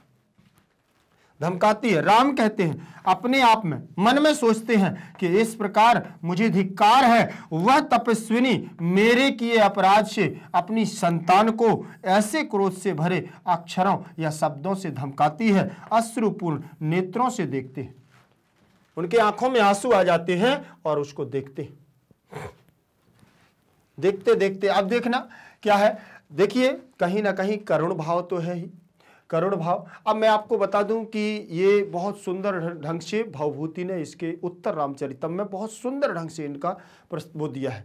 चतुर्थ अंक वो पूरा 7 अंकों का नाटक है और उसे हम 7वें अंक को गर्भांक का नाटक भी कहते हैं। ठीक, तो वहाँ पर भी उन्होंने बहुत सुंदर ढंग से यहाँ पर वर्णन किया हुआ है। सीता का जैसे ही त्याग होता है ना राज्याभिषेक के बाद, तो वहाँ पर उन्होंने लव कुश की पूरी कथा बतलाई है और वाल्मीकि के आश्रम में वहाँ रहते हैं। तो उसी गर्भांक नाटक के आधार पर बहुत सुंदर चित्रण हुआ, लेकिन भवभूति ने करुण रस का बहुत सुंदर तरीके से यहाँ पर वर्णन किया है। ठीक, अब आगे देखेंगे 8वें नंबर का हमारा पैराग्राफ दिया हुआ है रामा। तब राम क्या कहते हैं, अति दीर्घ प्रवासोयम दारुणश्च विदूषकम अवलोक्य जानान्तिकम कौतूहलेन आविष्टो मातरम अनयोः नामतो वेदितुम इच्छामि न युक्तम च स्त्रीगतम अन्योक्तम विशेषतः तपोवने ततः तत क्रोधात्र अभ्युपाय कुआत्र भय उपाय।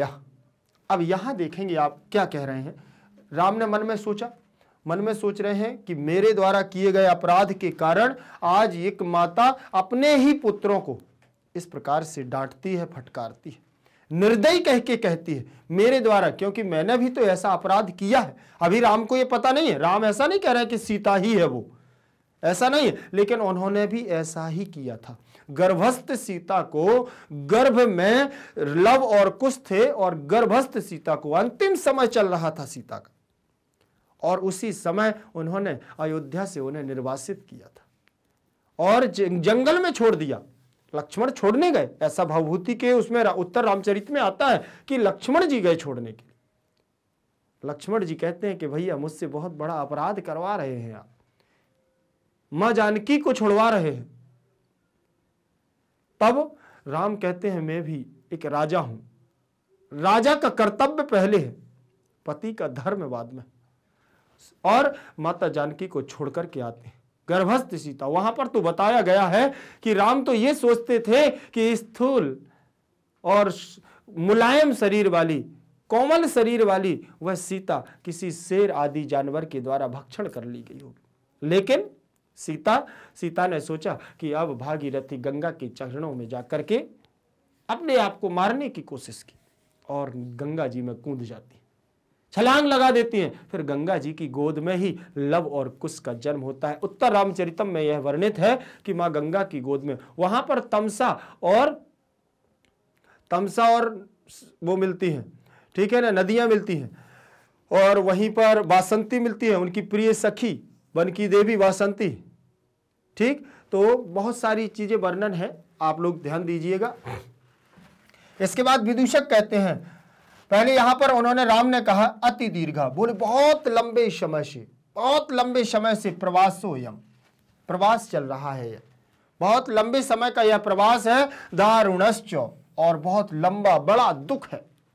भाई जिसके पति ने जिसको छोड़ दिया हो, अब राम थोड़ा थोड़ा गैस तो लगा रहे हैं, कहीं सीता तो नहीं है।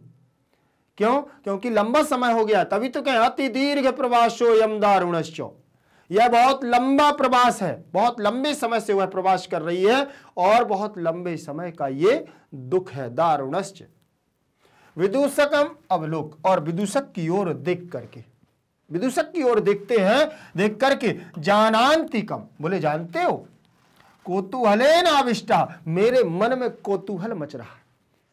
कौतूहल का मतलब किसी चीज की जानने की इच्छा, जब मन में खलबली मचती है ना किसी चीज को बताने की, वही है। ठीक, कौतूहलेन आविष्टा, मन में कौतूहल हो रहा है। मातरम अनयोः नाम तो वेद तुम इच्छामि, मैं इन दोनों की माता का नाम जानने की, वेद तुम विद धातु जानना, विद धातु ज्ञान जानने के अर्थ में जानने की, इच्छामि माने इच्छा करता हूं। ना युक्तम च स्त्रीगतम, बोले यह युक्त, यह उचित नहीं है, यह उचित नहीं है, एक यह उचित नहीं है। और बोले क्या, बोले और स्त्रीगतम अनियुक्तम, और स्त्री के लिए बोले यह उचित नहीं है कि अगर किसी स्त्री को घर से निर्वासित कर दिया जाए फिर भी, और बोले स्त्री के लिए तो और भी उपयुक्त नहीं है। अनुपयुक्तम विशेषतः तपोवने, और विशेष रूप से तपोवन में, जंगल में। अगर हाँ चलो निकाल भी दिया है तो किसी राजपाट में, किसी महल में रह रही हो तो बात अलग है, लेकिन और स्त्री गतम अनियुक्तम, स्त्री के लिए अनुचित नहीं है, विशेष रूप से अगर वो तपोवन में है तो वह सुरक्षित नहीं है। तत् क्रो को अत्राभ्याम उपाय, इसका क्या उपाय है, जल्दी से, को अत्र यहां पर इसका आपका क्या उपाय है, जल्दी से, उसका मेरे अंदर एक कौतूहल मच रहा है, मुझे जानने की इच्छा है, नाम जानने की इच्छा है। अति दीर्घा में प्रथमा का एक वचन, प्रवासो यम में प्रवासः प्लस अयम, तो विसर्ग संधि हो जाएगी, विसर्ग के स्थान पर यहां ओ हो जाएगा। दारुणः, यहां विसर्ग संधि और श हो गया। दारुणश्च विदूषकम अवलोक्य, तो यहां अवलोक्य में लुक धातु लगी हुई है और ल्यप प्रत्यय लगा हुआ है। जानान्ति बहुवचनम लगा हुआ है, जानान्ति कम, कौतूहलेन में तृतीय विभक्ति आविष्टो लगा हुआ है, तो आविष्टो जुड़ जाए, आविष्टः विसर्ग संधि।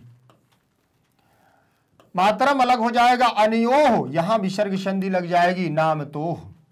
वेदितुम अलग हो जाएगा, वेदितुम में तुमन प्रत्यय लगा हुआ है विद धातु में, और इच्छामि अलग हो जाएगा, उत्तम पुरुष की क्रिया लग जाएगी इस धातु से। इच्छति इच्छता है इच्छन्ति, इच्छसि इच्छता है इच्छत, इच्छामि इच्छावः इच्छामः, तो यहां पर क्या लग गया है, उत्तम पुरुष की क्रिया। न युक्तम च स्त्री गतम अन्योक्तम, उक्तम अन्य, यहां लिखा अन्यमनियो और उक्तम, तो गुण संधि हो गई है। विशेषतः तो यहां पर विसर्ग संधि सा हो गया।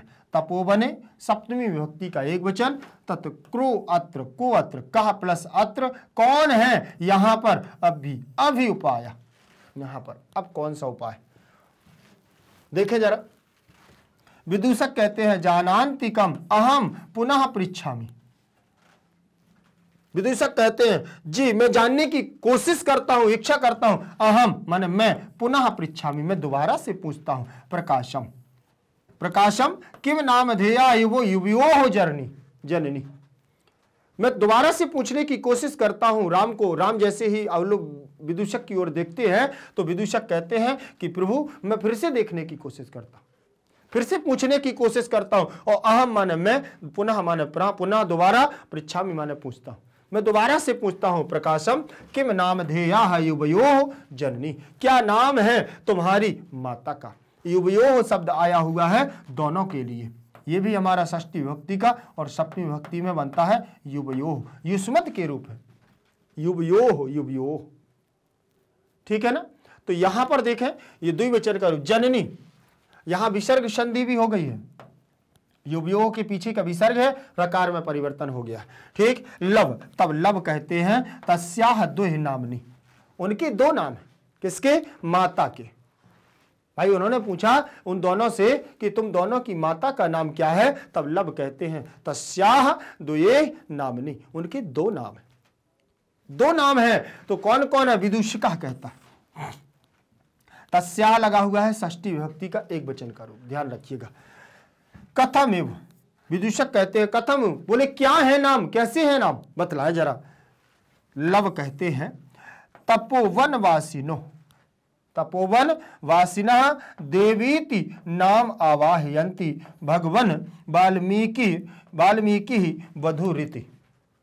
देखें जरा, उन्होंने कहा तपोवन वासिनः, विसर्ग वासी का रूप है, वासिना है प्रथम विभक्ति बहुवचन, प्रथमा विभक्ति बहुवचन का, बोले तपोवन वासी, देवीति देवी के नाम से, नामना देवी नाम से, आवाहयन्ति माने पुकारते बुलाते, तपोवनवासी उन्हें देवी के नाम से पुकारते हैं और भगवान वाल्मीकि वधु रीति, वधु के नाम से उन्हें पुकारते हैं।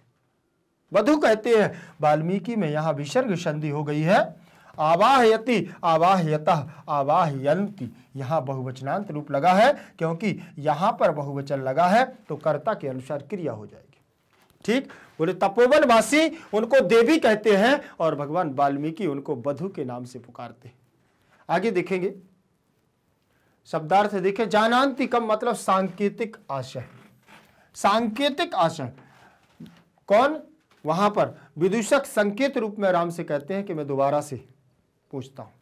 ठीक, कभी कभी ऐसा होता है ना, जब शादी हो रही होती है तो विवाह में दूल्हा बैठा रहता है वहां स्टेज पर, जिसका शादी होती है, जिसकी वर पक्ष की, वर की, तो वो स्टेज पर जयमाला के लिए, सिस्टम के लिए बैठा रहता है और कोई चीज चाहिए होती है तो ऐसे करता है अपने मित्रों से, ऐसे बोलते हैं ना, वही है। इशारा से, इशारे से बोलते हैं संकेत रूप में। दारुणः कठोर, अभ्युपाय अनुबंध उपाय, अनुबंध और उपाय। देखिए जरा अनुवाद देख लीजिए, इसका अनुवाद क्या है हमारा। राम कहते हैं यह प्रवास बहुत लंबा और कठोर है, यह प्रवास बहुत लंबा और कठोर है। विदूषक को देखकर के संकेत से कौतूहलवश इनकी माता का नाम जानना चाहता हूं। स्त्रियों के लिए उचित नहीं है, विशेषकर तपोवन में। तो यहां इस विषय में क्या उपाय है, इस विषय में अब उपाय क्या है? तब विदूषक कहते हैं संकेत से मैं फिर पूछता हूं, प्रकट हो तुम दोनों की माता का नाम क्या है? तुम दोनों की माता का नाम क्या है? तब लव कहते हैं उनके दो नाम हैं। विदूषक कहता है कैसे, कैसे दो नाम है? लव कहता है तपोवनवासी देवी नाम से पुकारते हैं और भगवान वाल्मीकि उनको वधु के नाम से पुकारते हैं। चलिए ये अनुवाद है। अब यहां पर तो ज्यादा चर्चा करने की जरूरत नहीं है, क्योंकि पूरे पैराग्राफ को कहानी की भांति मैं आपको सुनाता हूं। ये तो आपका क्या है, अनुवाद एक फॉर्मेलिटी जैसे होती है। ध्यान रखिएगा, जहां पर कोई मुद्रण दोष छूट जाता है जो हमारे द्वारा भी पूरी कहानी में, तो यहां आपका क्या हो जाता है, पूरा एक्सप्लेन हो जाता है। ध्यान रखिएगा। अब 9 नंबर का हमारा पैराग्राफ है। ठीक, अब आगे देखेंगे पूरा। देखिए यहां पर राम लिखा हुआ है, रामा। अब राम बोलते हैं, जैसे उन्होंने कहा कि मेरी माता के नाम दो हैं, एक तो देवी और दूसरा वधु। तो राम कहते हैं अपीचा इतः तावत वयस्य मुहूर्त मात्रम। अपीचा इतः तावत वयस, बोले तुम और भी इतः तावत वयस, और भी तुम्हारे उम्र के मुहूर्त मात्रम, मुहूर्त मात्र है। विदूषकः उपसृत, बैठ जाइए, उपसृत समीप में आकर आज्ञा पयतु भगवान, भगवान आज्ञा दीजिए भगवान। अरे भगवान राम से कहते हैं मुहूर्त मात्रम। ठीक, आज्ञा पयतु, राम कहते हैं अपि कुमारयोः अनयोः अस्माकं च सर्वतः समरूपः कुटुंबः वृत्तान्तः, कुटुंबः वृत्तान्तः। और भी बोले दोनों कुमारों के अनयोः अस्माकं च सर्वतः, अर्थात इन दोनों के कुमारों के और हमारे, अस्माकम मतलब और हमारे, क्या सर्वतः समरूपा, सभी दोनों क्या है, समान रूप से, कुटुंबम वृत्तांतम, अर्थात दोनों की समान रूप से क्या है, परिवार है। नेपथ्य, नेपथ्य से आवाज आती है पीछे से। नेपथ्य क्या कहलाता है? परीक्षा में अगर नेपथ्य के बारे में पूछा जाए तो याद रखिएगा कि उसमें आप सीधे लिख सकते हैं कि जब किसी नाटक या मंचासीन अभिनय कार्य को देखते हैं और पर्दे के पीछे से जो आवाज आती है उसे हम नेपथ्य कहते हैं। ठीक है ना। जैसे मान के चलिए उन्होंने कह दिया कोई दो लोगों में बातचीत चल रही है और बातचीत करते करते बीच में आ जाए हर हर शंभू, हर हर शंभू, पीछे से अगर आवाज ही आ जाए, कोई दिखे ना, केवल आवाज सुनाई दे, तो वहां पर नाटक में क्या माना जाता है, वो नेपथ्य है। पर्दे के पीछे से मुख्य जो नाटक करवाने वाला होता है वह नेपथ्य है, मुख्य। वृत्तांत बोले इन दोनों राजकुमारों के अनयोः अस्माकम, और हमारे दोनों के क्या समरूप कुटुंब है, एक समान कुटुंब है। तो इयति बेला संजाता, बोले यह बेला। तब यहां से उन्होंने समरूप कुटुंब के वृत्तांत को जानने की कोशिश की। नेपथ्य से आवाज आई कि इयति बेला संजाता, यह बेला, यह समय, बेला मतलब समय, संजाता बोले समय निकलता जा रहा है, यह समय रामायण गानस्य नियोगा, रामायण गान के लिए सुनिश्चित किया गया था। अर्थात लव और कुश यहां पर रामायण को सुनाने वाले थे। तो कहते हैं यह जो बेला है, यह जो समय है, ये रामायण के गान का है, रामायण सुनाने का समय है, नियोग है। किमर्थम न विधीयते, क्या नहीं जान रहे हैं, क्या भूल गए? किमर्थम न विधीयते, क्या यह आपको जानकारी नहीं है? तब उभौ, तब दोनों क्या कहते हैं? दोनों कहते हैं राजन उपाध्याय दूतो अस्मान त्वरयति। राजन संबोधन लगा हुआ है एक वचन का, संबोधन उपाध्यायात अर्थात गुरु, पढ़ाने वाले, शिक्षा देने वाले, दूतो यम अस्मान बोले दूत आया है हमारा, त्वरित यति मुझे तुरंत हम लोगों को जाना पड़ेगा। रामा, तब राम कहते हैं, तब राम क्या कहते हैं? ध्यान से देखें, मयापि सम्माननीय एव मुनि नियोगः तथाहि। मयापि बोले मेरे द्वारा, अहम माम मया, तृतीया विभक्ति लगी हुई है, अहम माम मया, तो मया अपि माने मेरे द्वारा भी, मेरे द्वारा भी, मेरे से भी लगा सकते हैं और के द्वारा, क्योंकि चिन्ह कारक चिन्ह हमारा क्या होता है? कारक चिन्ह क्या होता है? ध्यान रखिए, तृतीया विभक्ति का कारक चिन्ह है से या के द्वारा।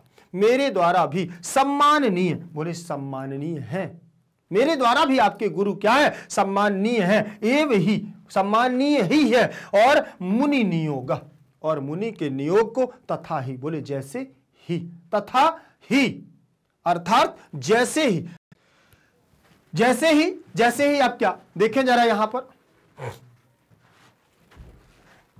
यहां देख पा रहे होंगे आप, कुमारयोः, तो यहां विसर्ग संधि, कुमारियोः, अनयोः, यहां विसर्ग संधि, और अस्माकम अलग हो जाएगा, चा मतलब और, सर्वथा समरूपा, सर्वथा समरूपा, कुटुंब वृत्तांता, कुटुंब वृत्तांता, नेपथ्य, नेपथ्य से, इयति बेला, बेला माने समय, संजाता सम उपसर्ग पूर्वक ज धातु से संजाता बना हुआ है।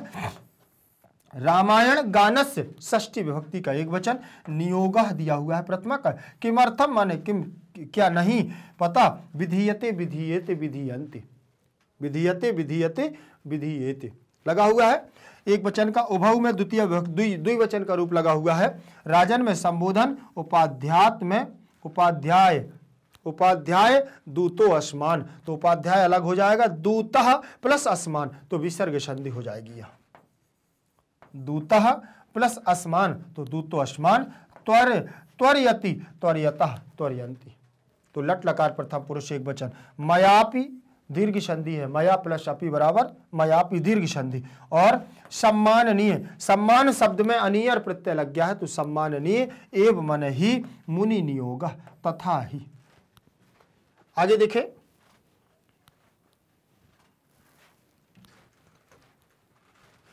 आगे देख लीजिए, शब्दार्थ को नियोगा माने नियत करना, और कुमारियों हरियोर अस्माकम हमारे इन दोनों कुमारों का, नेपथ्य माने पर्दे के पीछे से, नेपथ्य का मतलब पर्दे के पीछे से, मुहूर्त मात्रम क्षण भर, बेला समय, त्वरयति शीघ्रता करिए, शीघ्रता कर रहा है, तथा ही क्योंकि, बोले गुरु की आज्ञा है और दूत आया है, अब हम लोगों को शीघ्र ही जाना होगा, त्वरयति, तथा ही बोले क्योंकि।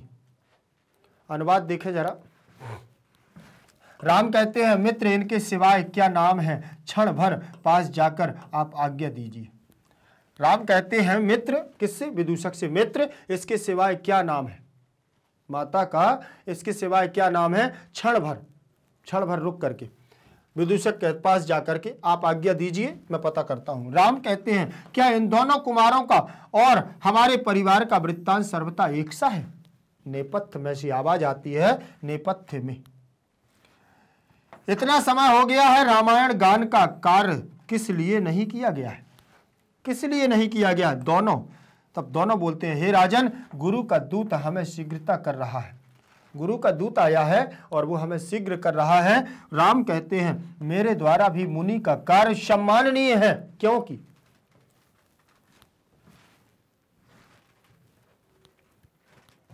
क्योंकि,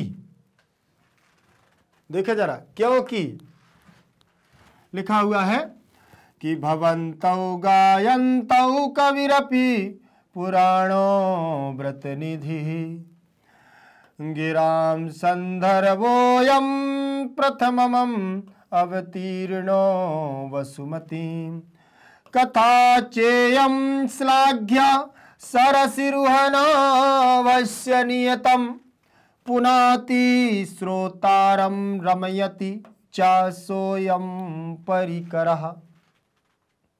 परिकरः, देखे जरा, भवन्तौ, यहां पर भी द्विवचन का रूप लगा हुआ है, गायन्तौ, दोनों गा रहे हैं, दोनों गा रहे हैं। भवन्तौ माने दोनों, गायन्तौ माने गाते हैं, कवि रपि और कभी भी, और कभी भी, विसर्ग संधि, और कभी भी, पुराणः पुराण, व्रत निधि, पुराणों के व्रत निधि में, गिराम पर्वत को, संदर्भोयम, संदर्भ में, संदर्भ प्लस अयम, संदर्भोयम, विसर्ग संधि लग गई है, प्रथमम अवतीर्ण, विसर्ग संधि, वसुमतीम, वसुमती, द्वितीय विभक्ति का एक वचन, कथा प्रथमा का एक वचन, च इयम चेयम, गुण संधि हो गई है, श्लाघ्या, श्लाघनीय, सरसी, सरसी, तालाब, देखे तालाब, यहां रूह, सरसी रूह नाभ्यस, षष्ठी विभक्ति का एक वचन, और पुनाति प्रथमा विभक्ति का है, श्रोतारम द्वितीय विभक्ति, रमयति रमयतः रमयंती, लट लकार प्रथम पुरुष एक वचन का रूप लगा है, चा मतलब और, सु सहधन अयम बराबर सोयम, परिकरः, परिकरः प्रथमा विभक्ति का एक वचन। देखिए अन्वय, अन्वय का मतलब होता है व्यवस्थित क्रम, किसी भी श्लोक आदि का अन्वय करना होता है तो उससे अर्थ निकालने के लिए उसे व्यवस्थित ढंग में लिखना पड़ता है, क्योंकि ये छंदोबद्ध रचना होती है और इसको व्यवस्थित क्रम में बैठाल करके हमें शब्दों का आदान प्रदान करना होता है, वही हमारा अन्वय कहलाता है। जैसे यहाँ लिखा हुआ है भवन्तौ गायन्तु पुरा पुराण, पुरा पुराण, व्रत निधि कवि अपि वसुमतीम प्रथमम अवतीर्ण गिराम अयम संदर्भ सरसिरुहनाभस्य च इयम श्लाघ्या कथा सा च अयम परिकरः नियतम श्रोतारम पुनातु रमयति च। इस प्रकार से ये अन्वय जरूर आप लोग ध्यान से देखिएगा, क्योंकि अन्वय से ही हम व्यवस्थित और सही अर्थ को निकाल पाते हैं। शब्दार्थ देखें, वसुमतीम का मतलब होता है धरती पर, अवतीर्णा का मतलब अवतरित हुए हैं, गिराम का मतलब वाणी, और श्लाघ्या का मतलब प्रशंसनीय। राम कह रहे हैं, ध्यान रखिएगा, सरस रुहनाभस्य, कमल कमल नाभि विष्णु के, परिकरः माने पारिवारिक जन, पारिवारिक जन है। श्रोतारम, श्रोता, पुनातु माने पवित्र करता है, रमयति माने आनंदित करता है, आनंदित करता है। और बोले भगवान विष्णु की नाभि कमल से जन्मे अवतरित हुए हैं, बोले आप दोनों लवकुश गाने वाले हैं, आप दोनों अर्थात कौन, लवकुश गाने वाले हैं।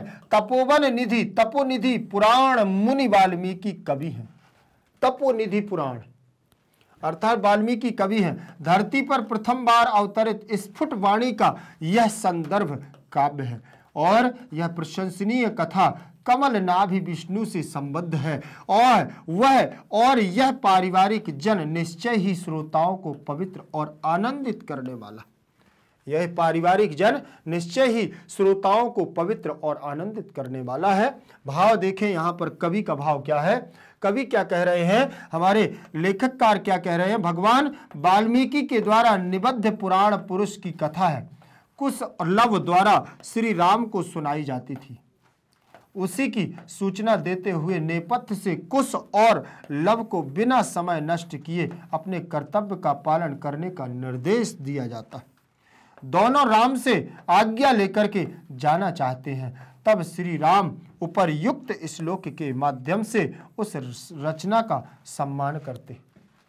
उपर्युक्त जो ऊपर दिया गया है श्लोक है, उस राम के द्वारा, उस श्लोक को राम के द्वारा क्या है, उनको दोनों लव और कुश और उनके गुरु को क्या दिया गया है, सम्मान दिया गया है, माध्यम से उनकी रचना का सम्मान करते हैं। देखें जरा 11 नंबर का पैराग्राफ देखेंगे, यहां लिखा हुआ है वयस्य अपूर्वो यम मानवानाम सरस्वत्य अवतारः तद अहम सुहृदजन साधारणम श्रोतमीक्षामि सन्निधीयन्ताम सभासद प्रेष्यताम अस्मदन्तिकं सौमित्रि अहम अपि एतयोः चिरान् शासनं परिखेदं विहरं कृत्वा अपनयामि इति निष्क्रांता सर्वे। अब यहां पर देखें वयस्य में संबोधन लगा हुआ है। वयस्य में षष्ठी विभक्ति तो लगी, लेकिन यहां संबोधन का एक वचन, क्योंकि यहां चिन्ह लगा हुआ है संबोधन का। देखें दोनों के लिए कह रहे हैं अपूर्वो अपूर्वः अयम, बोले अपूर्व है मानवा नाम सरस्वती, मानवों को यह सरस्वती। अपूर्वा नाम, देखें अपूर्वो यम विसर्ग संधि हो गया, आ हमारा अवग्रह रूप में आ गया है। कैसे? अपूर्व प्लस अयम, अपूर्व प्लस अयम, तो विसर्ग के स्थान पर ओ हो जाएगा अपूर्वो, आ जाएगा अवग्रह के रूप में, तो बन जाएगा अपूर्वो यम। देखें मानवा नाम में षष्ठी विभक्ति, षष्ठी विभक्ति का बहुवचन रूप लगा हुआ है मानवा नाम, जैसे रामाणाम मानवा नाम, सरस्वती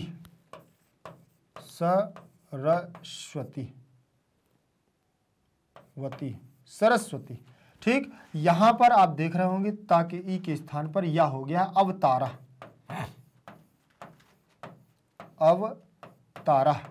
यहां आपकी यण संधि हो जाएगी। कैसे?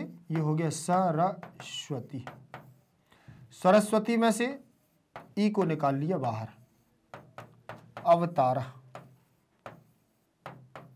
अवतारा, यहां ई के स्थान पर या कर दोगे, आधा ता और ई के स्थान पर या, अवतारा हो जाएगा। अब इसको मिलाएंगे, श आधा ता या भी आधा है, लेकिन अवतार का आ मिल जाएगा तो पूरा हो जाएगा, सरस्वती अवतारा बन जाएगा। देखें प्रथमा विभक्ति का एक वचन, यण संधि यहां हो गई। तत् प्लस अहम बराबर तद अहम, तत् प्लस अहम, व्यंजन संधि, ता के स्थान पर द और अहम मिल जाएगा, अहम मिल जाएगा तो क्या बन जाएगा? देखें तद अहम बन जाएगा। ठीक, फिर इसके बाद सुहृदजन, सुहृद प्लस जन बराबर सुहृदजन, ता के स्थान पर जा हो जाएगा, सुहृद प्लस जन साधारण, यहां व्यंजन संधि साधारण, ता है, ता था दा, ता था दा तीसरा अक्षर है तो चा छा जा में परिवर्तन हो जाएगा, इष्टुत्व संधि हो जाएगी। जैसे महत धन जन बराबर महज्जन, जैसे सत धन जन बराबर सज्जन, वैसे ही सुहृद में सुहृत की जगह सुहृज हो जाएगा और जन आ जाएगा।